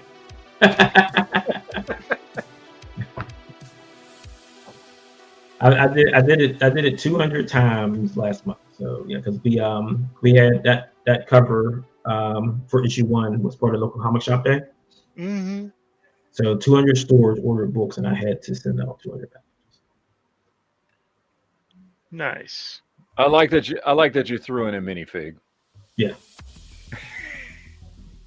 So we try to scale up, I would say, is what we're doing. So we did the statue, then we did the minifig. Now we're doing the action figure, and like everybody seemed like they've enjoyed like mostly everything that we've thrown out there. So I mean, and like there's no shortage of what we want to do. So if you back on the Kickstarter, we do have coffee too. So we work with Coffee on Comics, and we do a specialty bag of coffee. It's spiced rum, and I'm interested to see what it tastes like. I don't have the badge yet, but they should be coming soon. Are there any plans for 1/12, 6.5-inch scale or anything like that? So I will say that once the Kickstarter funds, that we'll revisit the higher scale. Sweet. Very cool. Yeah, so like I said, is that if you want to click on issue 5 real quick, then you'll see that what I was saying, that the characters get infected, like the character there in the middle, Chaos, he's infected by the drug. He doesn't care because he wants to use the powers. The other issue 5. That's the very. Sorry. It's the one where he's sitting down. Kelly, Matt. There you go. So yeah, so see how his skin and everything is darkening. And then the female there, that her costume is actually a dormant alien. How can you sign up for that to be an alien's job?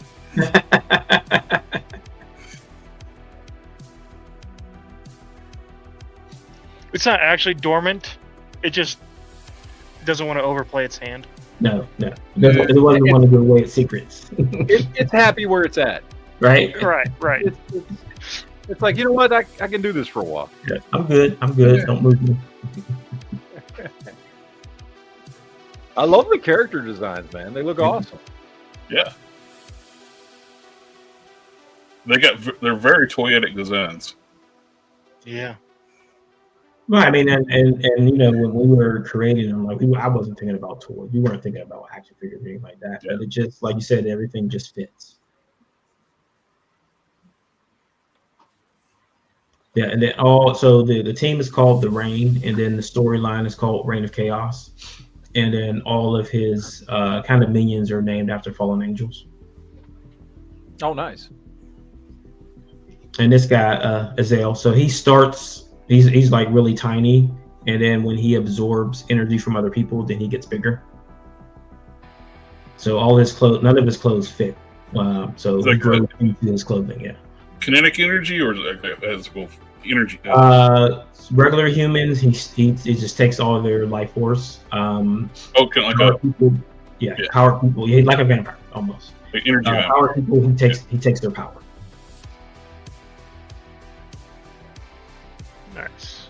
And we actually do take away one of the character's powers in issue 5, and then put him in a position where he tries to get his powers back.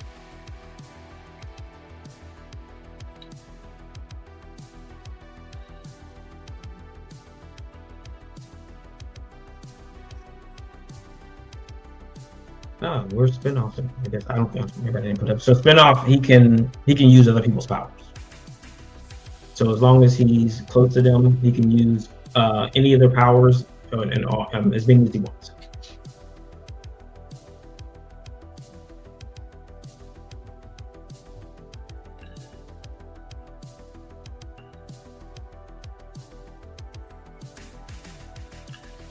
Yeah, these are great character designs. I like the kudos to the artist. I mean, I'm sure you had some input. They are your characters. I'm that guy that lets other creators create. Like the only thing we changed was Blaine. Blaine had long hair, and then the issue 1 we kind of put him in a position to burn his hair off, and then it went into that like anime point, and it's just stuff like that. So eventually we have to explain why his hair never moves. Yeah. It's part Saiyan. Yeah. It's actually a helmet. One day he just takes it off and he's bald underneath. Right. So his ability is he has a power like the Invisible Woman. He can create like barriers to protect himself, but the weakness on that is that there's no oxygen inside there, so it's just building up carbon monoxide. So eventually the shield has to come down because you can't breathe. Airtight shield. That's cool at working in that weakness until where you can only use it so long until. Right. Yeah. And I say that it's not a house, so it doesn't have any insulation. So if you're in a room and it's hot, it's going to be hotter inside that bubble.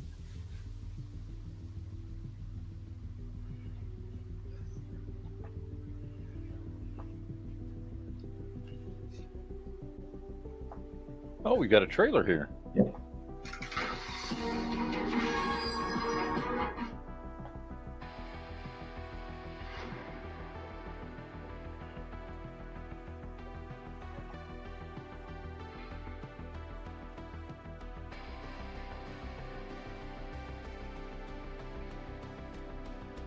Be honest, how many times have you watched this trailer?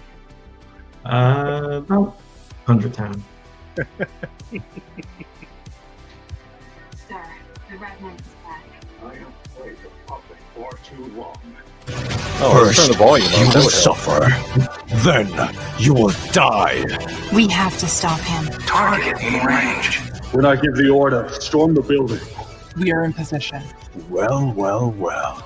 Looks like someone wants to play. No, shut up! Let's play.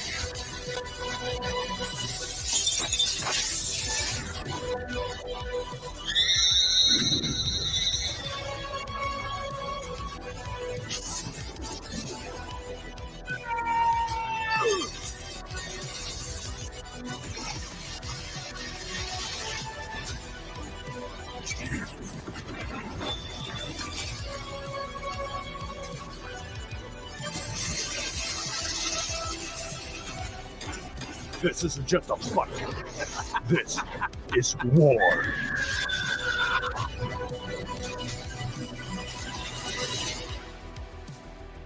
Well, now you need to make an animated movie. All that stuff is always on the list of things to do.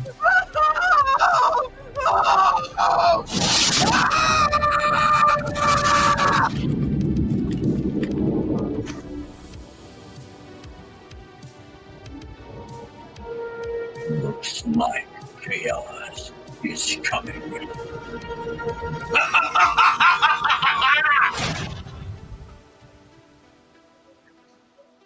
That's a good trailer.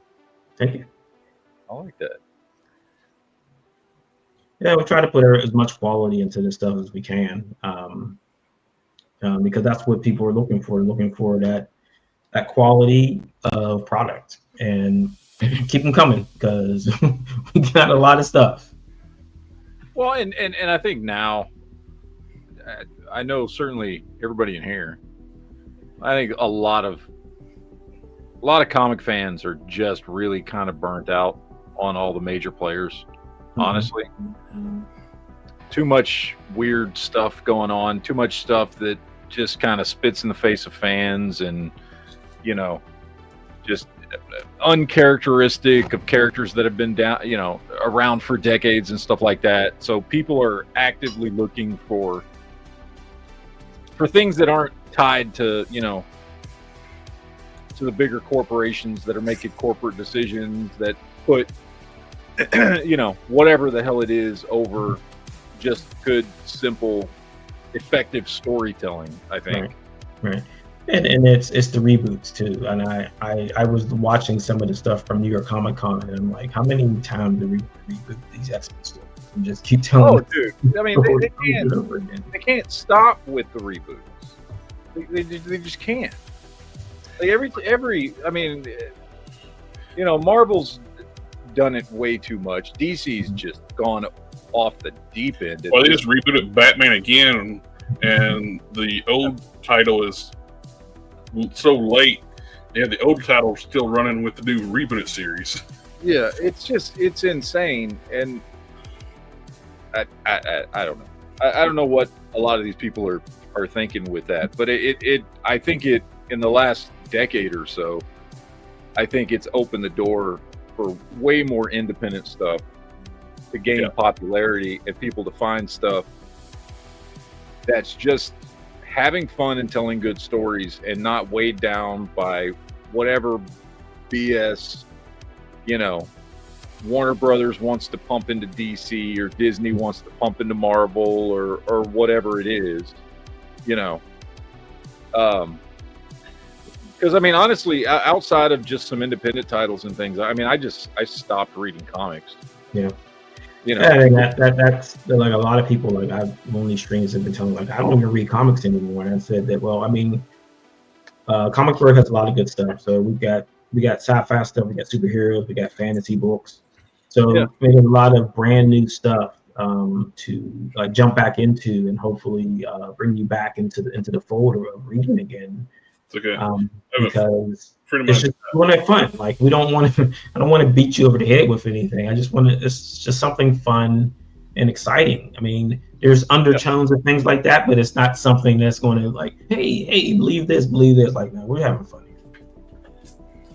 So right here, I got the books I have right here. I got my friend Ramar Brunson. He's got his Bone Breaker. He's got his Ghost Man, his original books, and I got Space Knights, all independent stuff. That's what I read now.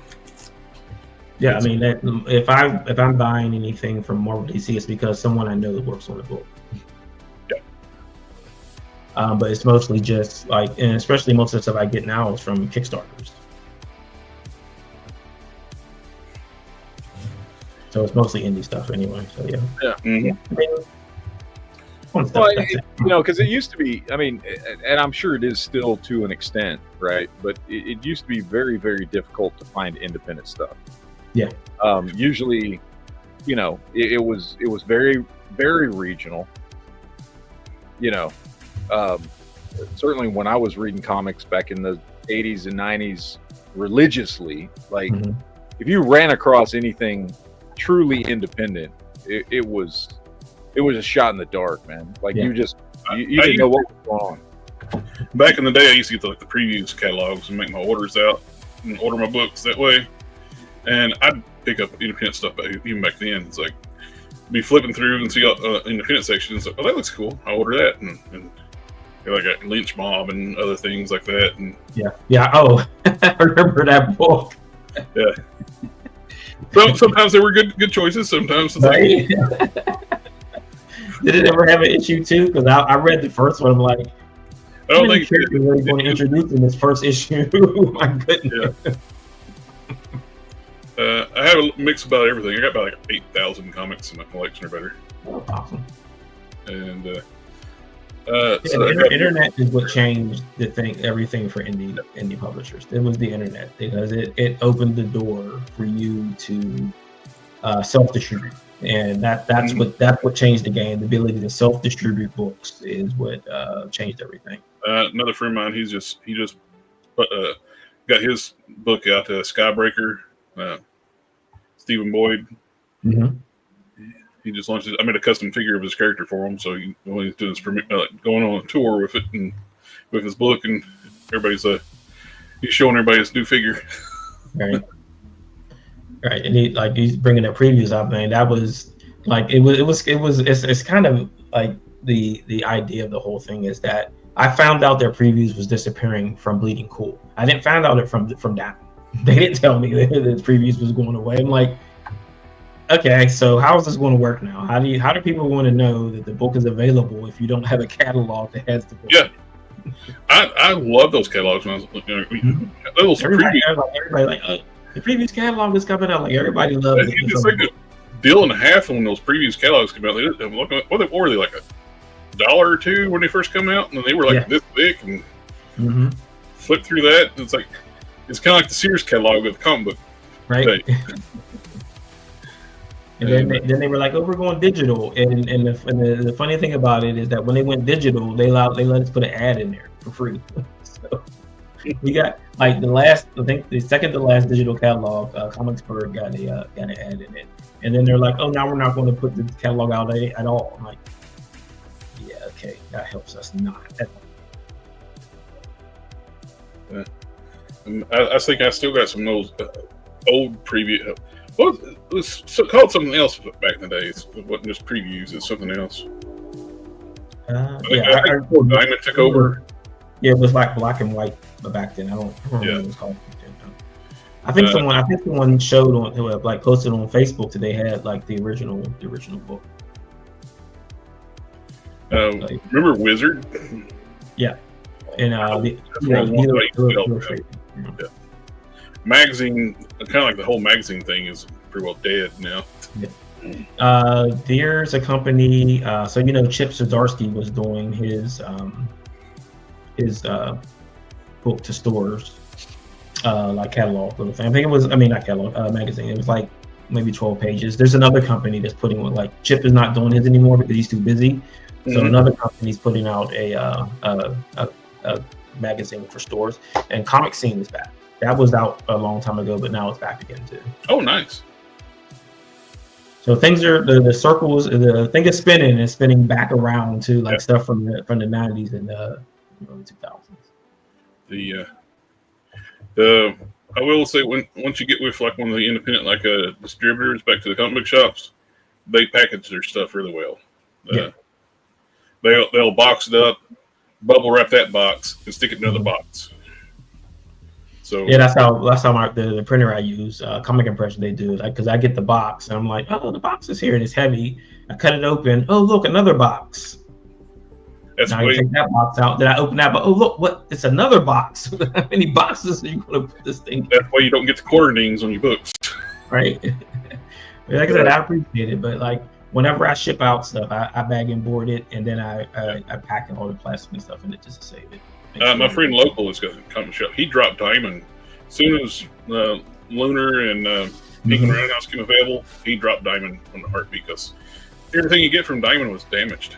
Yeah, I got like a lot of word from a lot of stores were saying that we're not going to order from Diamond anymore because they did this, and I'm like, you guys, man. So they wouldn't double box their stuff. It's just a single box, and they switched to like thinner boxes, so it was easier to get stuff damaged. Right. And half his orders, trying to save themselves money. That's all. Yeah, half his orders were like damaged. They'd have to do damage returns. Then they started charging shipping on damage returns. And it's like making money for themselves. And they would ship them separately, so you'd get hit twice with shipping. And Penguin and Lunar ship for free. Yeah. And that's why they went down. Yep. I mean, it was good that Universal did say free comic book data, because we had no idea what was going to happen with that. So Universal bought it. So it is going to go on as planned next year. Oh, that's cool.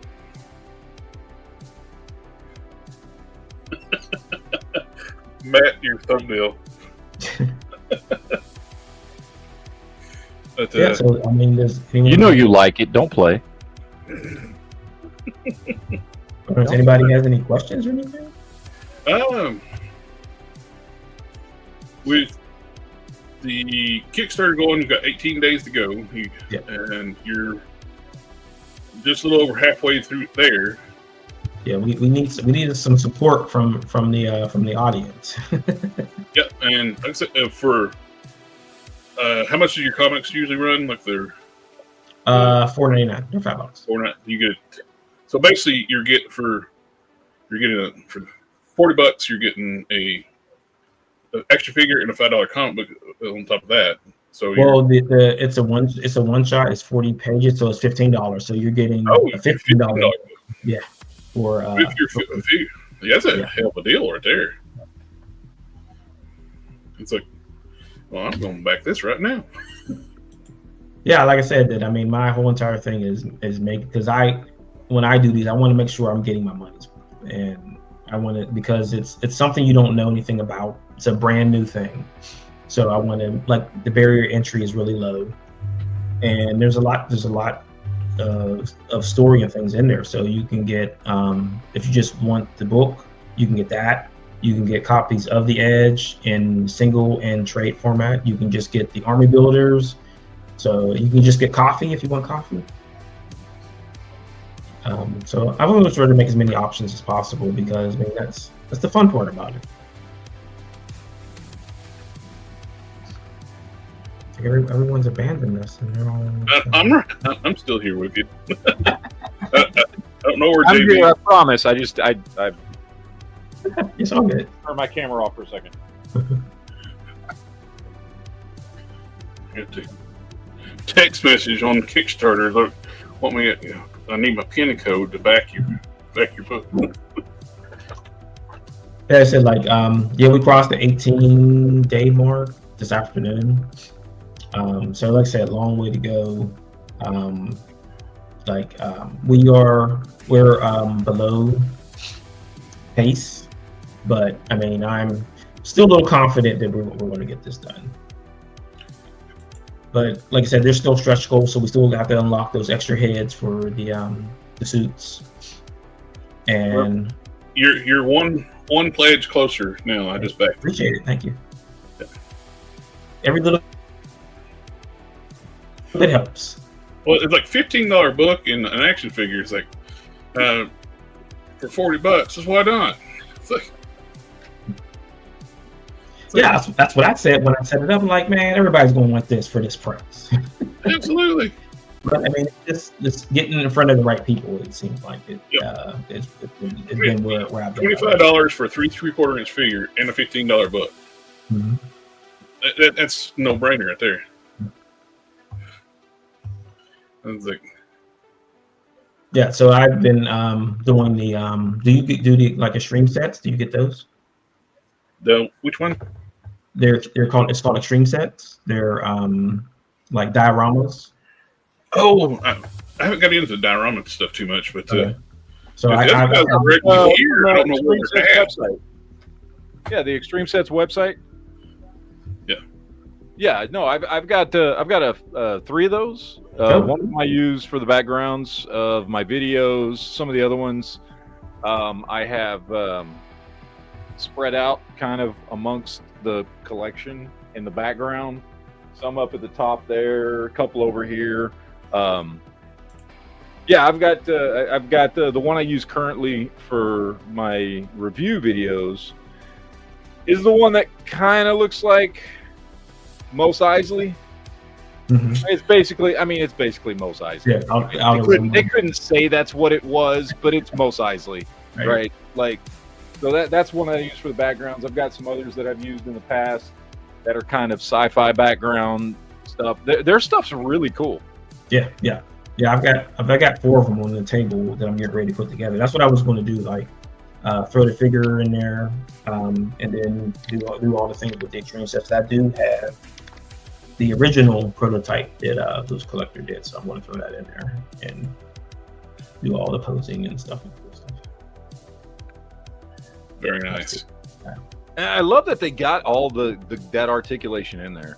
Yeah. Which, I mean, especially nowadays, anything that's in that roughly 4-inch scale, they just, even though it's been done many times before, Hasbro's done it, Mattel's done it,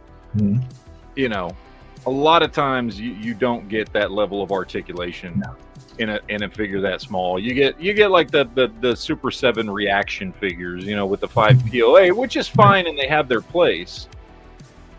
I don't mind it, but that reminds me more of something akin to like what Joy Toy is doing and stuff like that, as far as the level of detail and the level, just all the accessories and the articulation and all that kind of stuff. And honestly, I mean, like Joy Toy figures, just for a figure, sell, $30 to $40 just for the figure by itself. Because I have a few of them. I think I'm the only one here that actually collects that scale, by the way. But I have a few. I don't have a lot. But it looks like it'll go well too with like the 25th anniversary G.I. Joes from. Yeah.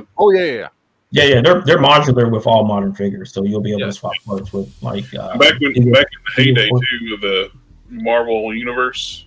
Yep. 4-inch figures.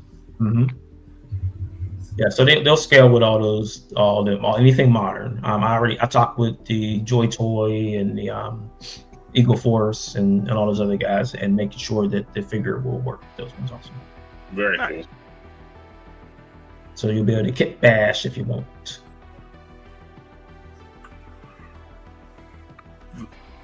Now the character with the skull mask on, what was his name? Rev the Revolution. Yeah, because I was looking at pictures of him because he's very, very action figure friendly looking. Yeah. I was trying to find him because I was looking on your Instagram page here. Yeah, there he is. Where he just went? This one right here. Oh, were you talking about the Fiends or Rev? They both have skull masks. Well, I guess this one here. This is the one I was looking at. Oh yeah, the Fiends. Yeah. Yeah. I'll be right back. So it was one of the things that we were talking about before, is that we weren't planning for action figures when we first were designing the characters, but I mean, it seems like that they kind of fit. Yeah, they really do. When Mark was doing the figure art that we were using to give to the for the modelers to do their thing, like, oh, so we've already got all these accessories that we've given them in the book, so it just everything just seems to fit. Well, I don't know, man. Even the designs, a lot of because I was into comics for over 2 decades before I kind of folded out of it, and now I just pick up a few things here and there. But I've been into toys of my entire life, and so growing up in the 80s, like Star Wars was awesome, but they weren't exactly the most toy friendly designs, right? No. You know what I mean? You get to like Marvel and DC, and they're a little better. But these just, I don't know, they pop a lot. The colors, the designs, the structure of the characters, it pops really well. I don't know how else to explain it. But it's a good blend. Everything seems like it blends. Yeah. And Alpha Proto bought up a vehicle. So I mean that was like an idea that I wanted to do, like vehicles and stuff like that. And I wasn't going to be able to do vehicles at 1/12 scale. It just wasn't going to happen. No, and honestly, that's why I love 1/18 scale stuff. Mm-hmm. Whether it's 3 3/4, 4 inch, same thing. Yeah. Because I grew up with G.I. Joe and Star Wars. Yeah. And I have a handful of 1/12 scale vehicles, but honestly, they're too big, they're too expensive. Yeah. They take up too much space. We're all just nerd collectors here. I only have so much space to put my stuff, right? Until my wife beats my ass. So, I still love collecting, 1/18 scale, whether it's G.I. Joe or Star Wars or, I've got Joy Toy stuff or whatever it is. And one of my favorite things to collect are the vehicles for them. So, yeah, I mean, to me, it makes way more sense. I mean, my personal opinion, even though as a collector, like, there just isn't nearly as much 1/18 stuff as there is 1/12 scale stuff, so I just naturally collect more 1/12 scale stuff. I prefer 1/18 scale. Yeah. I think it's a better scale for toys. Right. And you just saw Hasbro's jumping back into the yeah, we were just talking about that earlier with that Tron stuff. I love that they're getting back into it. Not sure that Tron was the thing that was going to get everybody on board. Well, I mean, they did that because of the movie, but I mean, even if it wasn't Tron, the price point is too high. Yeah. Well, I wish they license out masks to loyal subjects, but Hasbro owns the brand. And they're making all new tooling for the mask stuff. It's like, why didn't you just upscale it just a little bit to be 3 3/4 inch? They did do Matt Tracker with G.I. Joe. I've got him from the G.I. Joe line that they did. Yeah. It's been cool though with loyal subjects, since they tooled all new tooling for all these new mass vehicles. They kept them at the 1/24 scale. Right. It's like if they just went up just a little bit to the 1/18 scale, and they could have got a whole bunch of people collecting those things. Okay. Hey, Die Hard, how's it going? Yeah, so that's in the middle there. That was the coffee bag. Is this that prototype you were showing us? Oh no, that's the color prototype. Yeah. Okay. That's the break apart figure that they wouldn't send me because he said it was already in pieces. I'm like, dang it. I might have to get it up from them anyway. Yeah, it just pops, man. I love the sculpt on it. Articulation looks phenomenal. Black and red is just such a great color scheme too for it. It's not used enough, like on like characters and figures. Yep.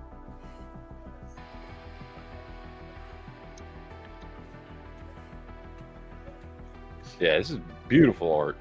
Thank you.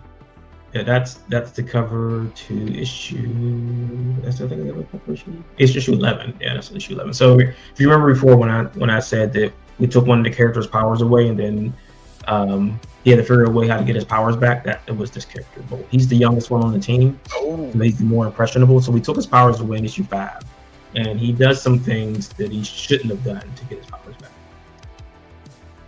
That is right. King Collector was talking about that new Battlestar Galactica stuff. It's 118 skill. Oh, I didn't see that one yet. Was that there's a 118 skill Viper coming out. Oh, cool. Well, Blaine would look pretty badass sitting in a Viper.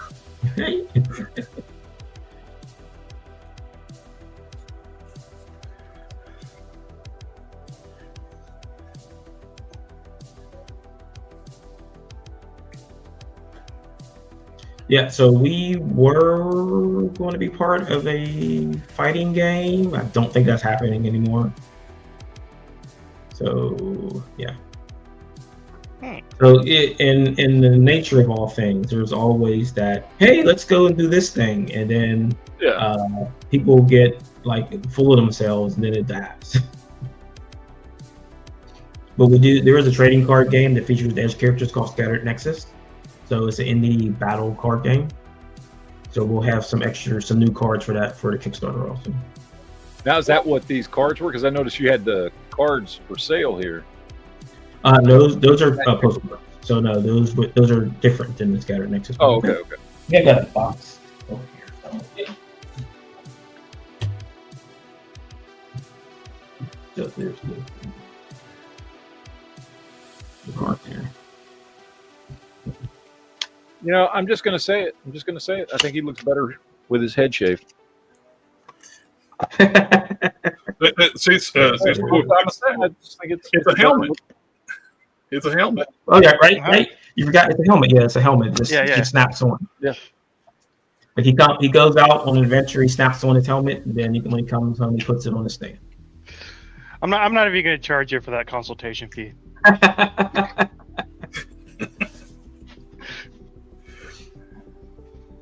Now, who's the giant panda? So that's Trash Panda, and he's a friend of mine. Does a book called Spider Squirrel. So in front of him there, that's Spider Squirrel. Oh, okay.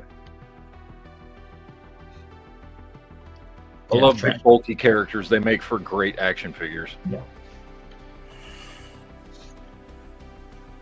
Oh, I love the chibi look. Yep. So that's basically what our look we use for stickers. So if you go to the image next to that. This one or this one? Yeah. On the left. Those characters might look familiar that are coming through the glass. If you guys are in the Valaverse. Yeah, the Swarm. Swarm, yep. Yeah. So the Swarm are in the edge. Oh wow.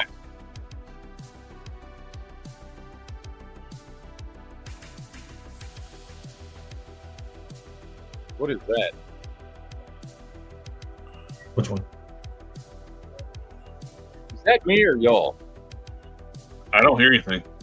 I don't hear anything. Okay, then it must be me. I think you just finally got crazy. Or the voices are back, man. No, I think there was an ad playing somewhere on one of my many, I don't know, 37 tabs open in one of my 3 different browsers. So only 37 tabs? I got 40 open right now. Yeah, I've got like 3 Chrome screens open. I got Firefox. I got Brave. I got Internet Explorer. And each one has multiple tabs across the top. I don't know. I started hearing an ad from somewhere. I don't know what the hell that was. I get a kick out. The people I work with, and they'll have their Chrome browser and like 100 tabs open. It's like, how do you find these? They never close Chrome.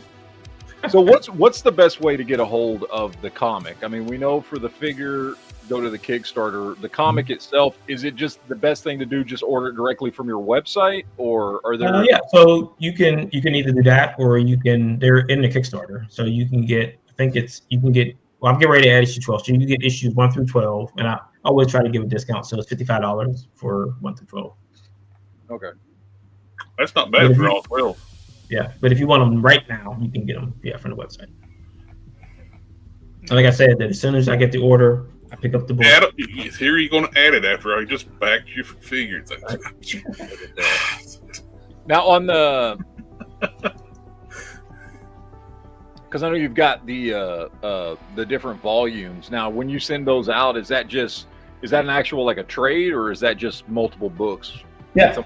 So I mean, it's up to you how you want to do it. So you can do singles, and then there are trades. Let me get it here. So that's volume 2 right there. And it's sorry. Oh, nice. Nice. So volume 1 is issues 1 through 4, and volume 2 is issues 5 through 10. And like I said, issue 12 is releasing soon. That starts the new story arc. It's called God's Thunder, Apothecary after the S.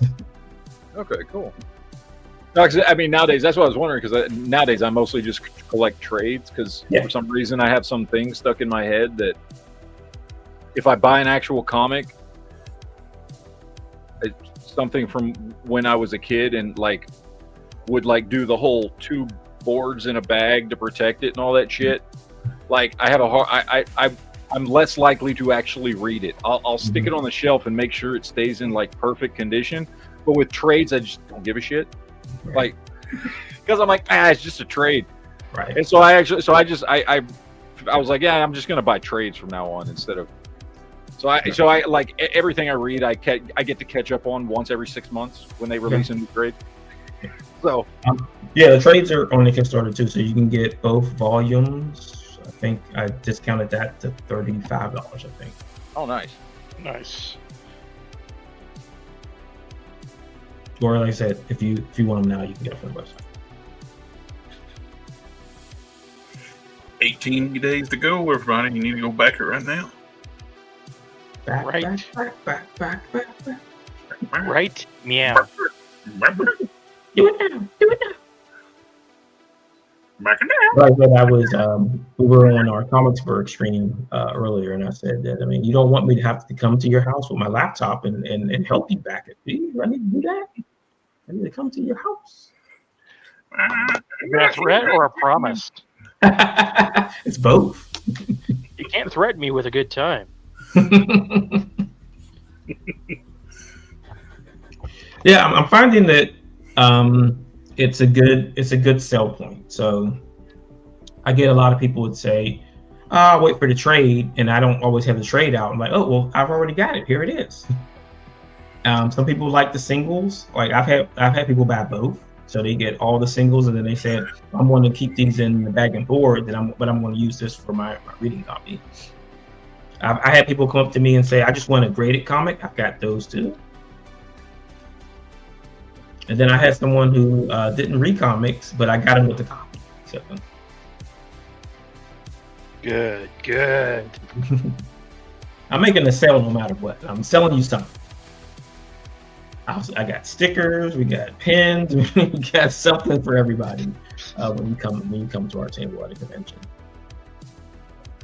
The retailer pack still available? It's for 5 figures and 5 copies of the book, and for $125. Yep. That's a heck of a deal right there. I think that a lot of we've done the Comics Pro retail things, and a lot of the retailers are kind of put off by Kickstarters. And I mean, I understand they probably got burned before. Yeah, and a lot of them don't want to wait. But like I said, that I want to make my price points so it's movable. Oh, the Indiegogo, they were bought out, and they were restructuring the entire how everything works to try to I think a lot of people got burned with Indiegogo. Yeah. Well, I mean, and with the Indiegogo, you get the money no matter what. Even if you don't fund, you still get the money. And if it's not enough to get you the product done, then it's kind of a waste. Yeah. But this is my third Kickstarter, and I've fulfilled on all the other two.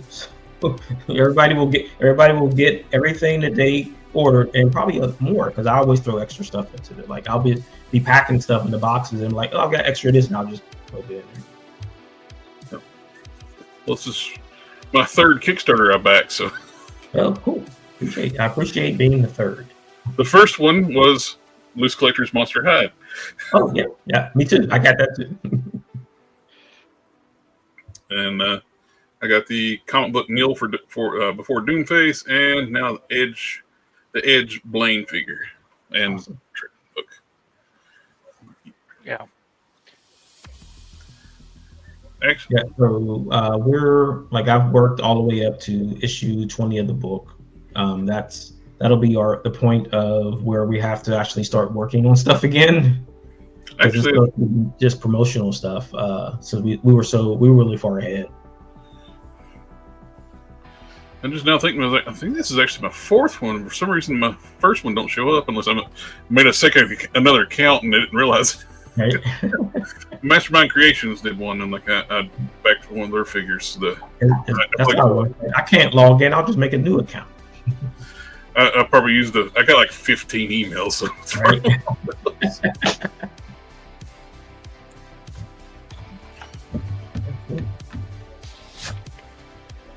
When Kickstarter first happened, I remember that first one's like, a friend of mine's like, "Oh, that's just a scam. You got to buy the figure after the Kickstarter." No, the Kickstarter price is the figure.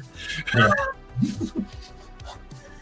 Yeah, I mean, a lot of people were afraid of it, and they didn't want to mess with it. They were like, so I get this thing Wynn, and then when everybody started jumping on board of it, and then people start not putting the stuff out. There was a guy who did a Kickstarter. It funded, and a year later, he finally printed the books, and he was mad because people kept bugging him about it. So he set the books on fire. Yeah, and he filmed it, and he put it in the Kickstarter. What the? People wouldn't ask for refunds. Yeah, but it's a when you do that checkbox, it says that it can't guarantee you a refund, so most of it ends up into a lawsuit. Yeah, that's yep. That's insane. Yeah, it's like, well, why would you not expect people to ask "Hey, where's my stuff?" Right, exactly. And me, I want to keep all my fans and customers. I don't want to piss nobody off. Well, he basically destroyed his entire career of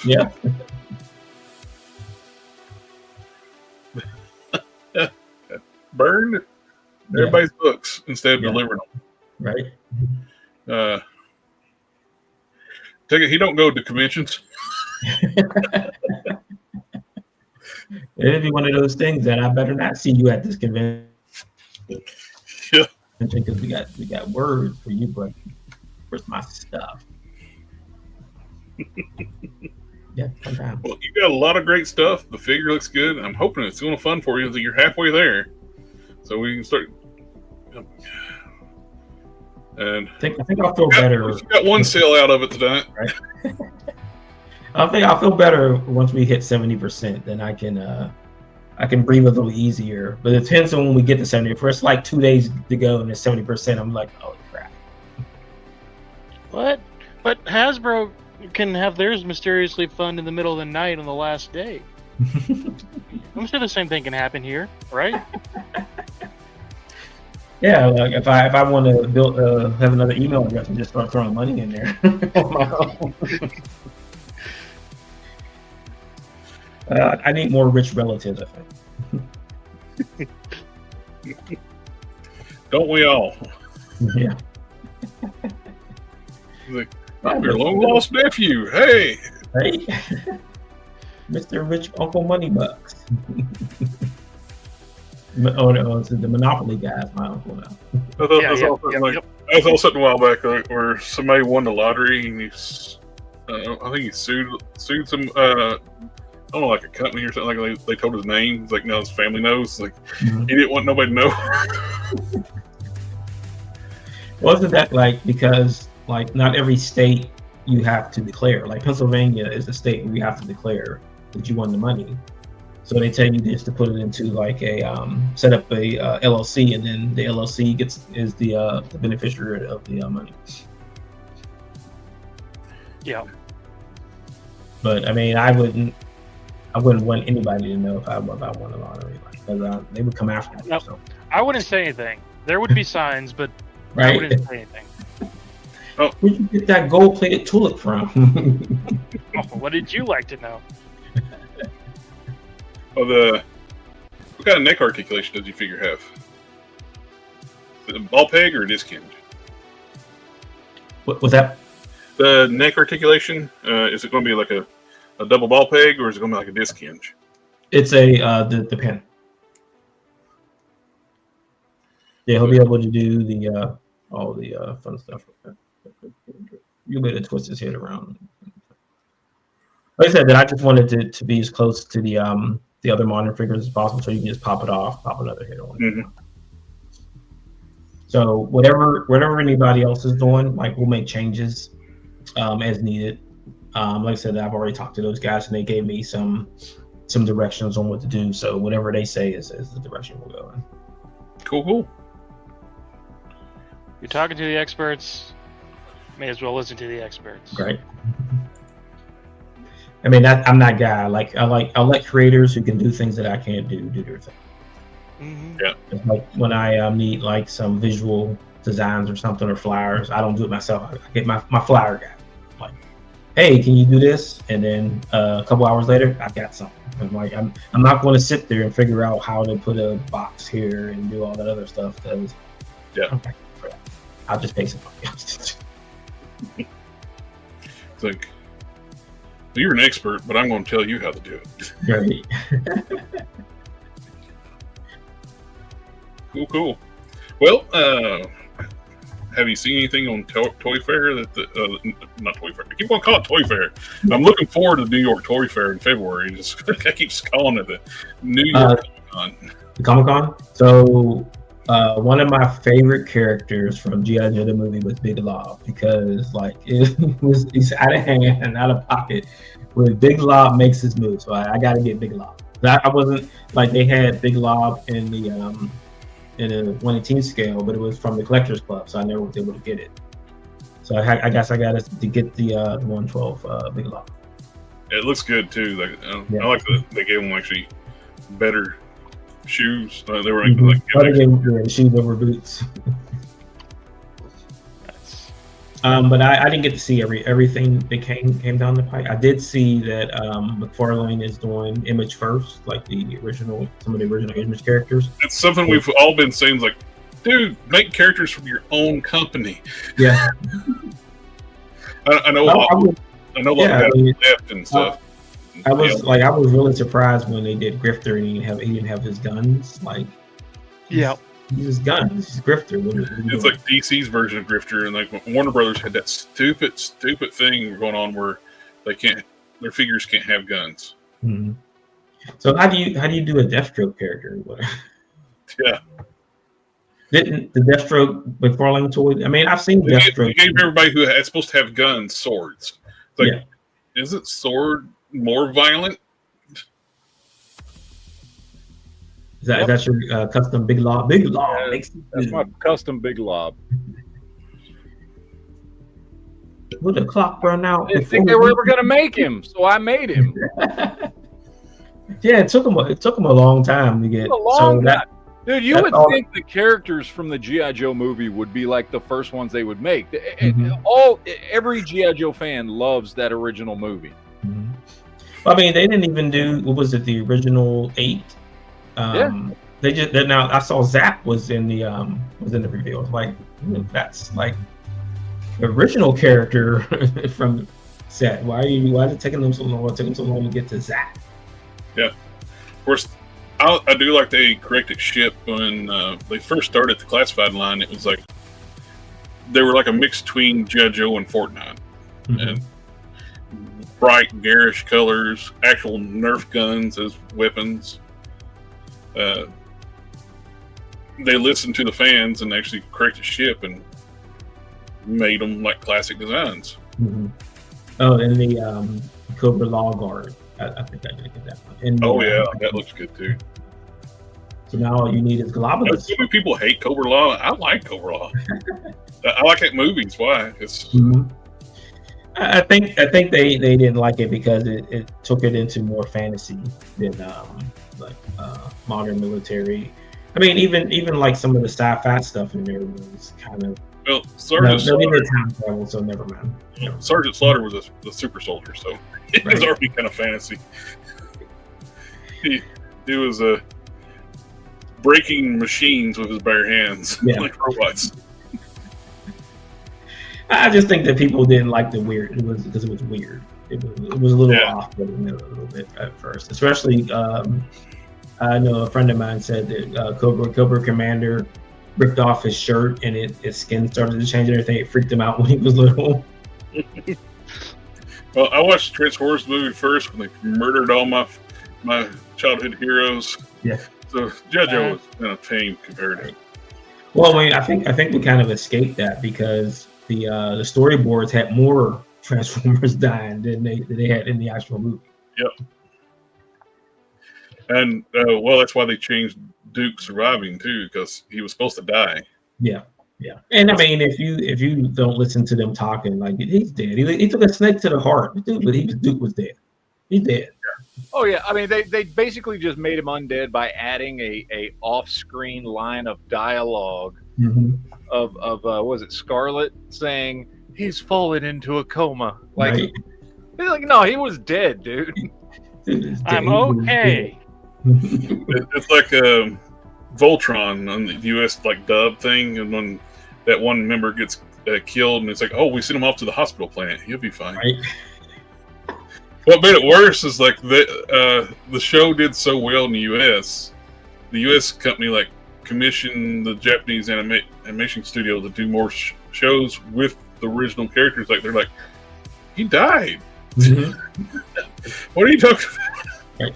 And that's why I love Robotech so much. They weren't afraid to kill off characters on that show. Oh, Robotech, one of the greatest shows of all time, hands down. I grew up on Robotech. Mm-hmm. Like, But it was funny when I watched it and when they did the Robotech Masters, and they were like, this blonde girl, she's Dana Sterling. I'm like, no, she's not. Yeah. Not even close. What are you talking about?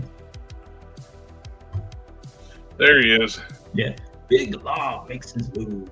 And get his. I wonder if that's one of the hands from that NBA it stuff. absolutely is. I have a whole bunch of those. Dude, they even just reused the jersey that I used because that's what I made this figure out of. Oh no, they didn't. No, No, this it's is older. articulated. But yeah, no, that's just one of those basketball hands. I've got a bunch of them. Because all those figures went on clearance at Ollie's for like $8 a piece.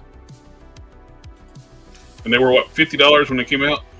Oh yeah, they were ridiculous. I don't know, and then Ollie's was just stocked with them, so I was like, "Hey, I could make a big lob out of that. Why not?" Oh, like the G.I. Star. Joe Air Force Ones. I want those shoes. You know they got to release the shoes. They got to do the shoes. You know, there's a shoe contract coming somewhere. Mm-hmm. Because they talked about it a lot on the live stream when they were showing this. He looks like kind of like the one lawyer from the original season of Law and Order. Oh, it does. I know who you're talking about. I don't know the actor's name, but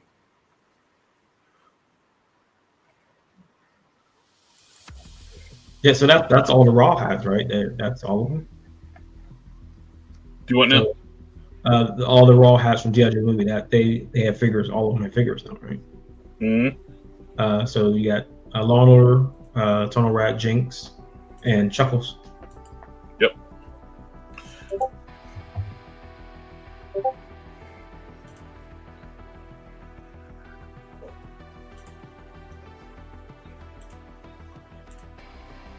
they're doing. I wished they had to go back to the disc ends on the G.I. Joes though, because for like when you got like you need to be able to look up for like especially like when they did low light and they give him the double ball peg that hardly moves. Yeah. And he's a sniper and he can't turn his head up to use the rifle. They didn't miss it. It's like this articulation is very important. Yeah. You gotta be able to look up. Blaine can look up, he can see everything from the sky. Yep.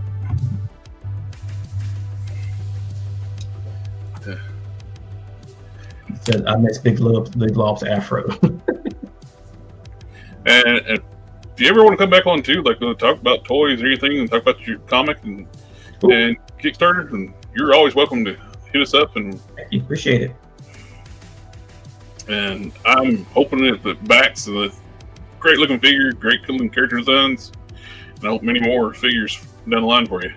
Yeah. So we already have set what we want to have for series 1. I've got my spreadsheet that has all the other series in it. So I mean, once we get the first one funded, I mean we're going to be up and running. There you go. Plus, once you get the body molds done, you can get some reuse stuff out of the different stuff. Yeah, the Revenant figure is going to reuse some parts from. That's the big thing is the original tooling and figuring out how to do reuse on them. Right. Brings those costs down. Yeah, the tooling cost. Whew. Yeah, that's the expensive stuff. Right. I mean, the good news is that when I contacted Loose Collector, I said, so tariffs, and they're like, you're cool. I'm like, thank goodness. Where do they do their manufacturing stuff at? In China. Okay. Yeah, they're in the Philippines, but they do all the tooling and stuff in China. That's there's so many different countries that do manufacturing now, so I didn't. Yeah, a buddy of mine, he was in a factory in Venezuela.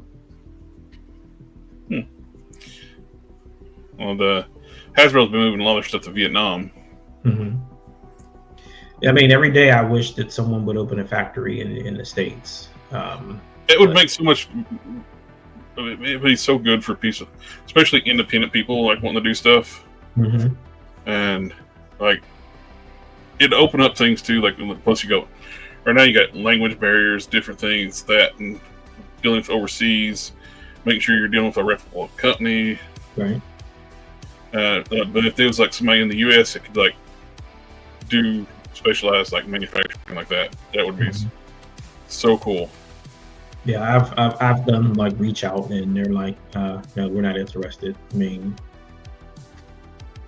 but maybe one day. Yeah. There's a guy called Non-F. He does like kits for Transformers. Mm-hmm. He does his own stuff. He makes his own injection molds and does his own parts. Oh, that's cool. I mean, we need a bunker branding for action figures. That would be awesome. Yeah. This guy here, he does his own tooling and molds and stuff for upgrade kits. They're not 3D printed; they're injection molded.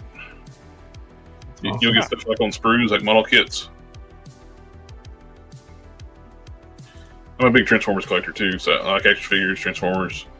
Yeah, I bought some of the studio series, and I looked at the instructions, and I'm like, how many moves does it take to transform these things? And I just left it in the box. Yeah. So then I went. So I got. Thank you. I got these ones, the yellow park ones that don't transform, so I don't have to worry about them. Oh yeah, we got one too. Cool. Yeah, I saw Series 2 is getting ready to come on. It's got my boy Hot Rod, so I got to get that one. Those 5.5 ones are really nice too. I feel what's coming out there. They're just action figures. Mine stays in robot form because it's 3 feet tall. Yeah.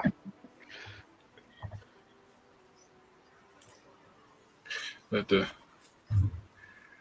it would be cool for us to have news for like bringing like some toy manufacturing back to the U.S. and where people can actually go to and talk to companies and actually get your stuff produced.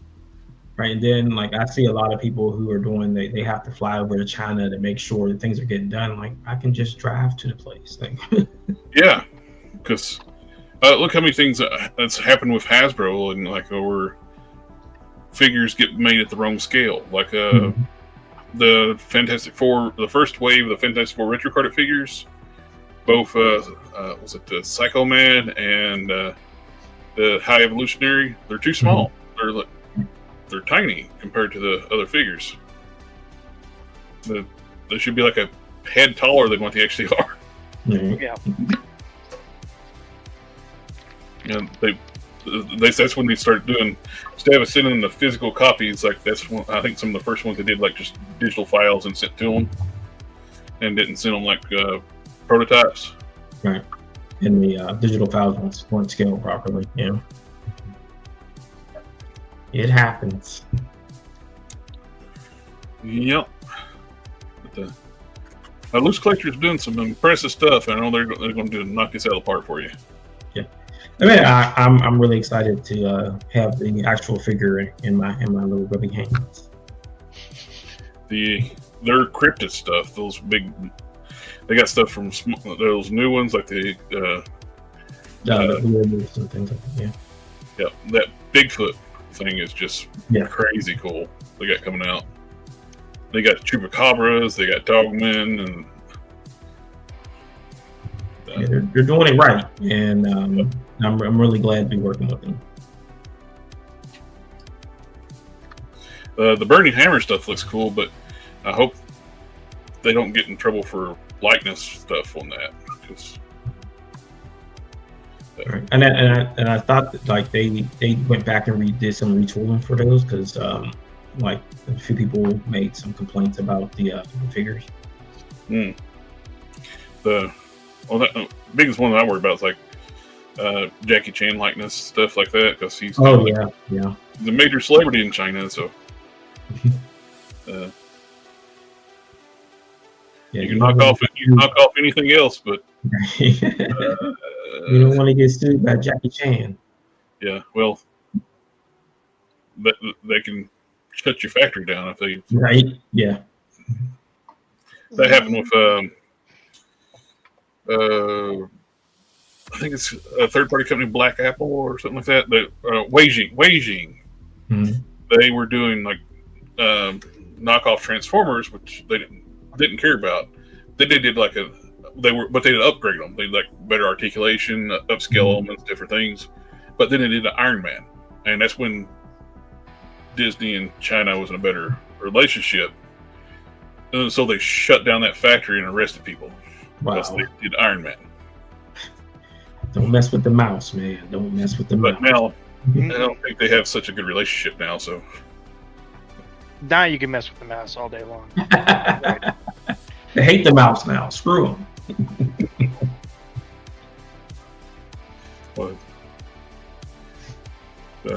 But yeah, so that's why I was worried about like getting the likeness right, stuff like that. It's like I love their stuff. It's just was worried about that kind of stuff. I know it's their independent line.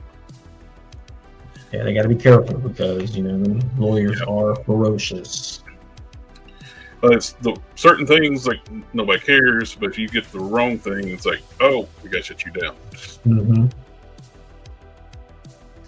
Just don't mess with the mouse at all, or Warner, I guess. Just leave them alone. Leave them alone. It ain't not worth.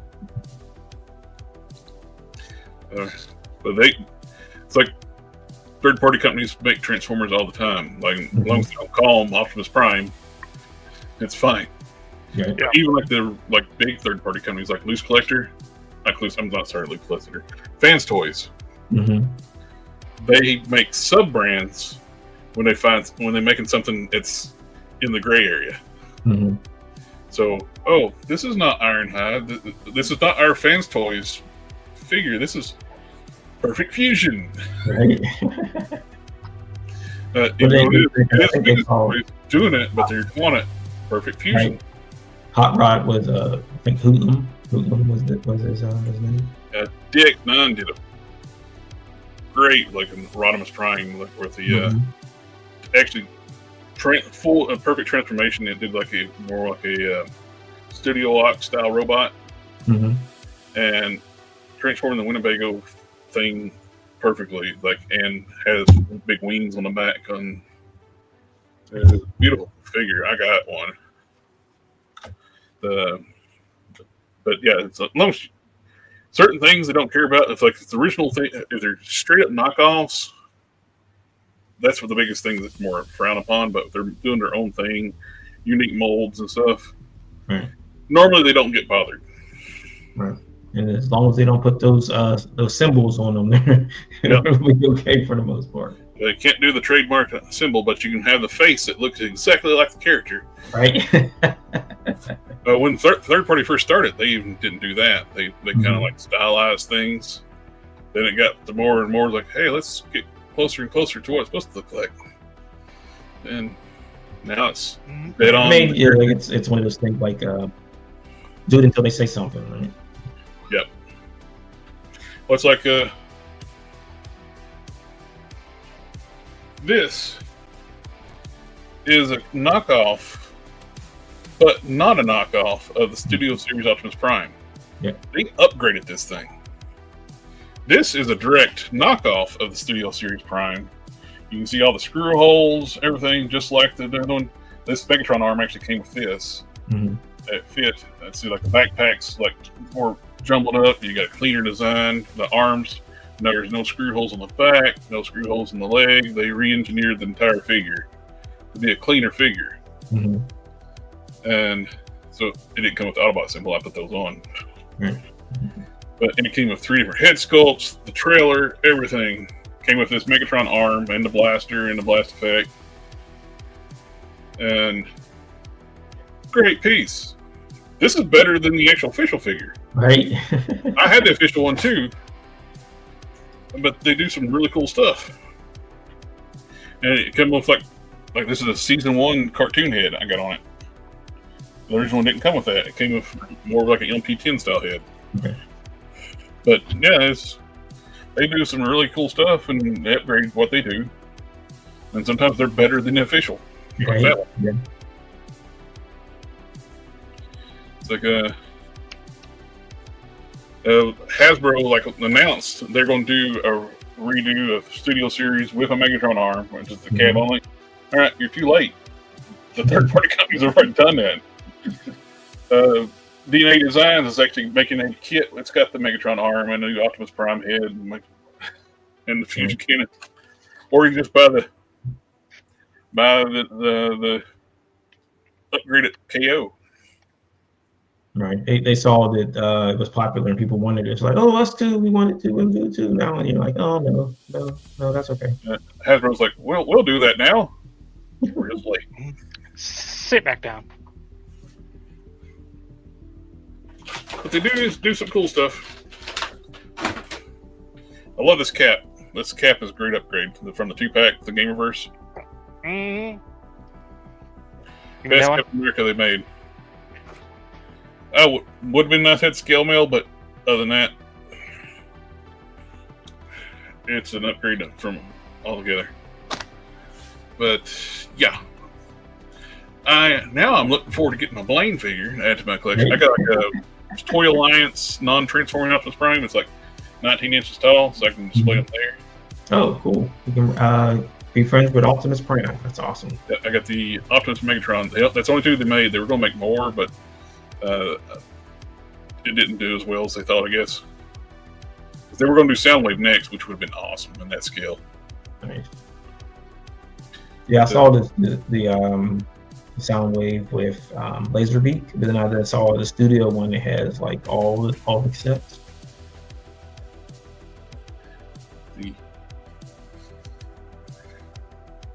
So if it backs, when do you expect like production and delivery on the figure? I believe we should be going to factory in March. So I would say May, June, July-ish. So around next summer. Yeah, we have our spot already, but just waiting for the funding it. Cool. How are you tooling it for so cheaply? That's all Loose Collector. Like they took it easy on me. So. Oh wow. And all I say is it's good to have friends. That's all. Yeah. That's what I always say. Like when you get into these kind of things, it's like, because if it wasn't for those guys, I wouldn't even do it. Because it was way too. It's been way too expensive. To do that. Can you introduce them to be my friend?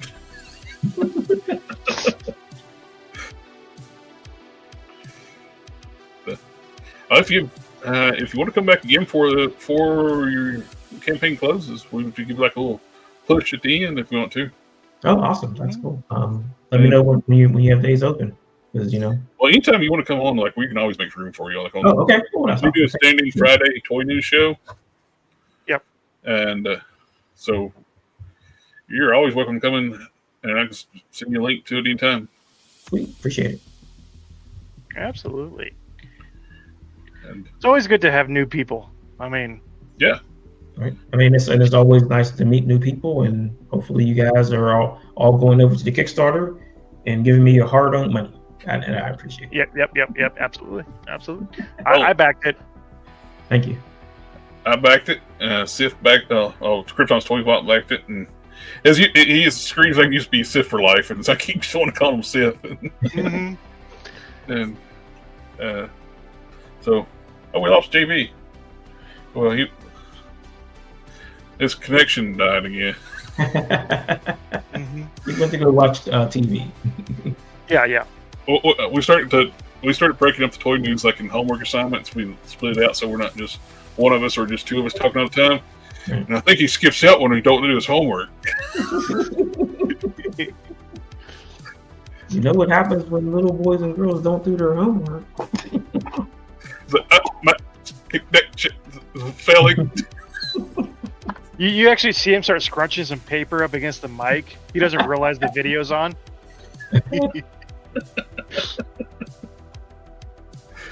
Or you could just do a simple, huh? What? Right. I'll be right back.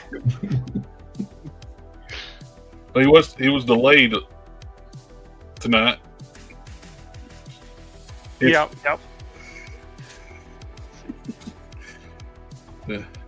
Alrighty. Well, I guess we're about ready to wrap up for the night. We got a lot of toy news we just didn't cover, but that's all right. We got another week. Give some like New York the toy. I keep wanting to call it New York Toy Fair to New York Comic Con. I didn't know if you were sitting up there for the show or not today. Have you gone to any conventions promoting your product yet? Yeah. So this year, like out of town stuff, we did Heroes Con. I was there. I wish I'd known. Oh, really? Yeah. We've been there like the last 3 years at Heroes Con. We'll be there again next year.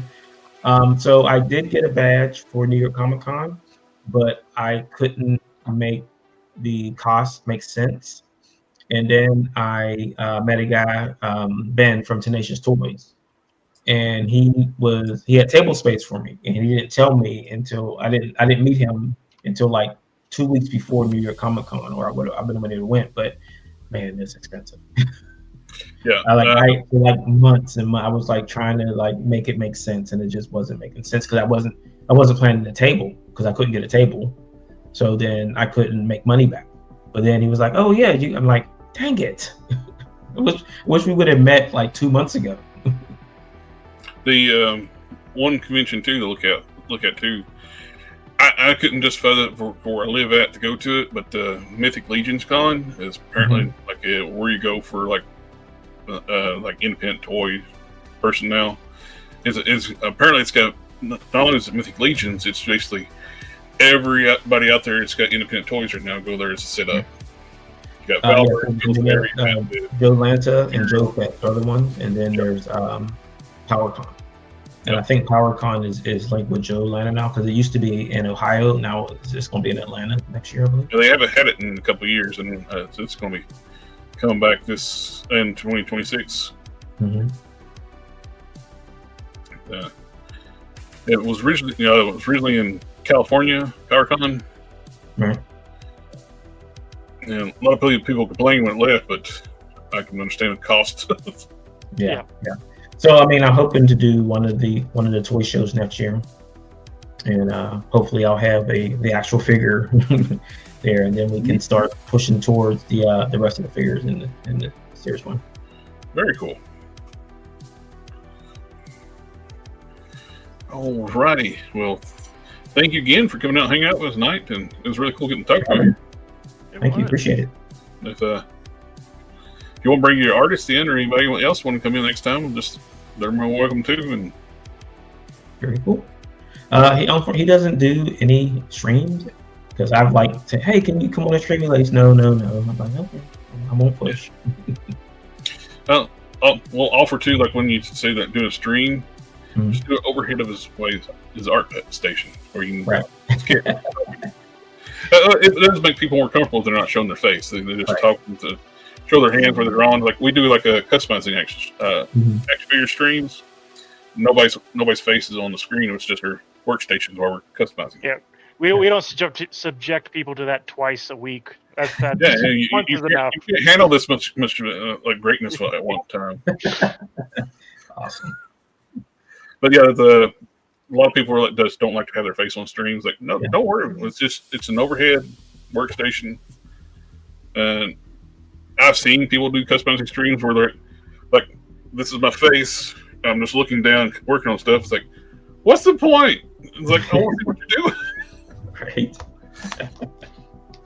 It's like, and we take anybody's got questions. We always try to help out. Like, I'm big on like helping out people getting into customizing.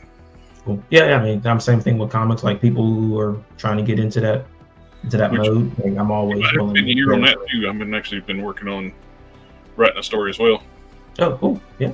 Let me know if you ever want to talk about it or have any questions. Let me know.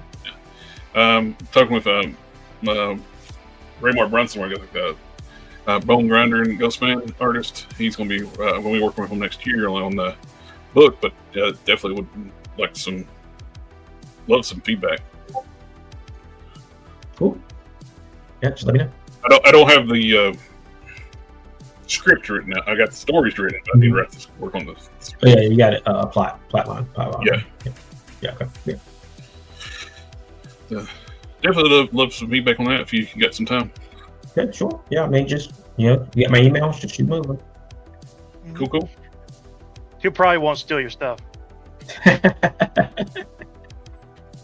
Yeah, when you send the email, you have to say to yourself and out loud, patent pending.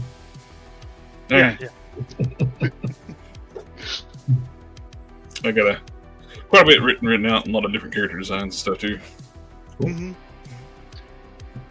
If you include in the body of the email, you just put swipe or no swipey. Yeah, that works. You can just put like the copyright symbol. That works. I got one character. I can't do anything with it then, because then if I see the copyright symbol, I'm like, oh man, I can't do anything. Well, one of my characters, his logo is the copyright symbol, so I copyrighted the copyright symbol. He's Mr. Copyright. It's like the Cowboy O, Cowboy X, copyright. Everyone who copyrights their character and puts that little C in their comic book or anything has to pay me a nickel. He just stamps a copyright symbol right on their forehead. This is mine now. All right, we are way over time. Yeah, you said you would go till 9, but yeah, it's cool. Yep. It's only 7 o'clock at my time, so. Now, Sif, he's early yet, so yeah. We can keep going. We got an hour and 15 minutes. One of the West Coasters, huh? Yep. Yeah. Well, I'm Mountain Time, Colorado time. I'm East Coast. Yeah, me too. Yeah. Over here in Pittsburgh. Pittsburgh. Alrighty, if everybody in the chat, thank you for coming out, hanging out with us tonight, Mr. Marvin and Wynn, and pleasure having you on tonight. Mm-hmm. Sith, whatever. Sith's over here. Great to have you on here. Geek Fusion's got a fine ass over there. Yes, I do. And I was talking to Sith. We don't have a geek chat normal tomorrow night. We might do some gaming tomorrow night instead. So We'll catch y'all on the next one. See y'all. Have a good one. All right, good night. Ninja vanish.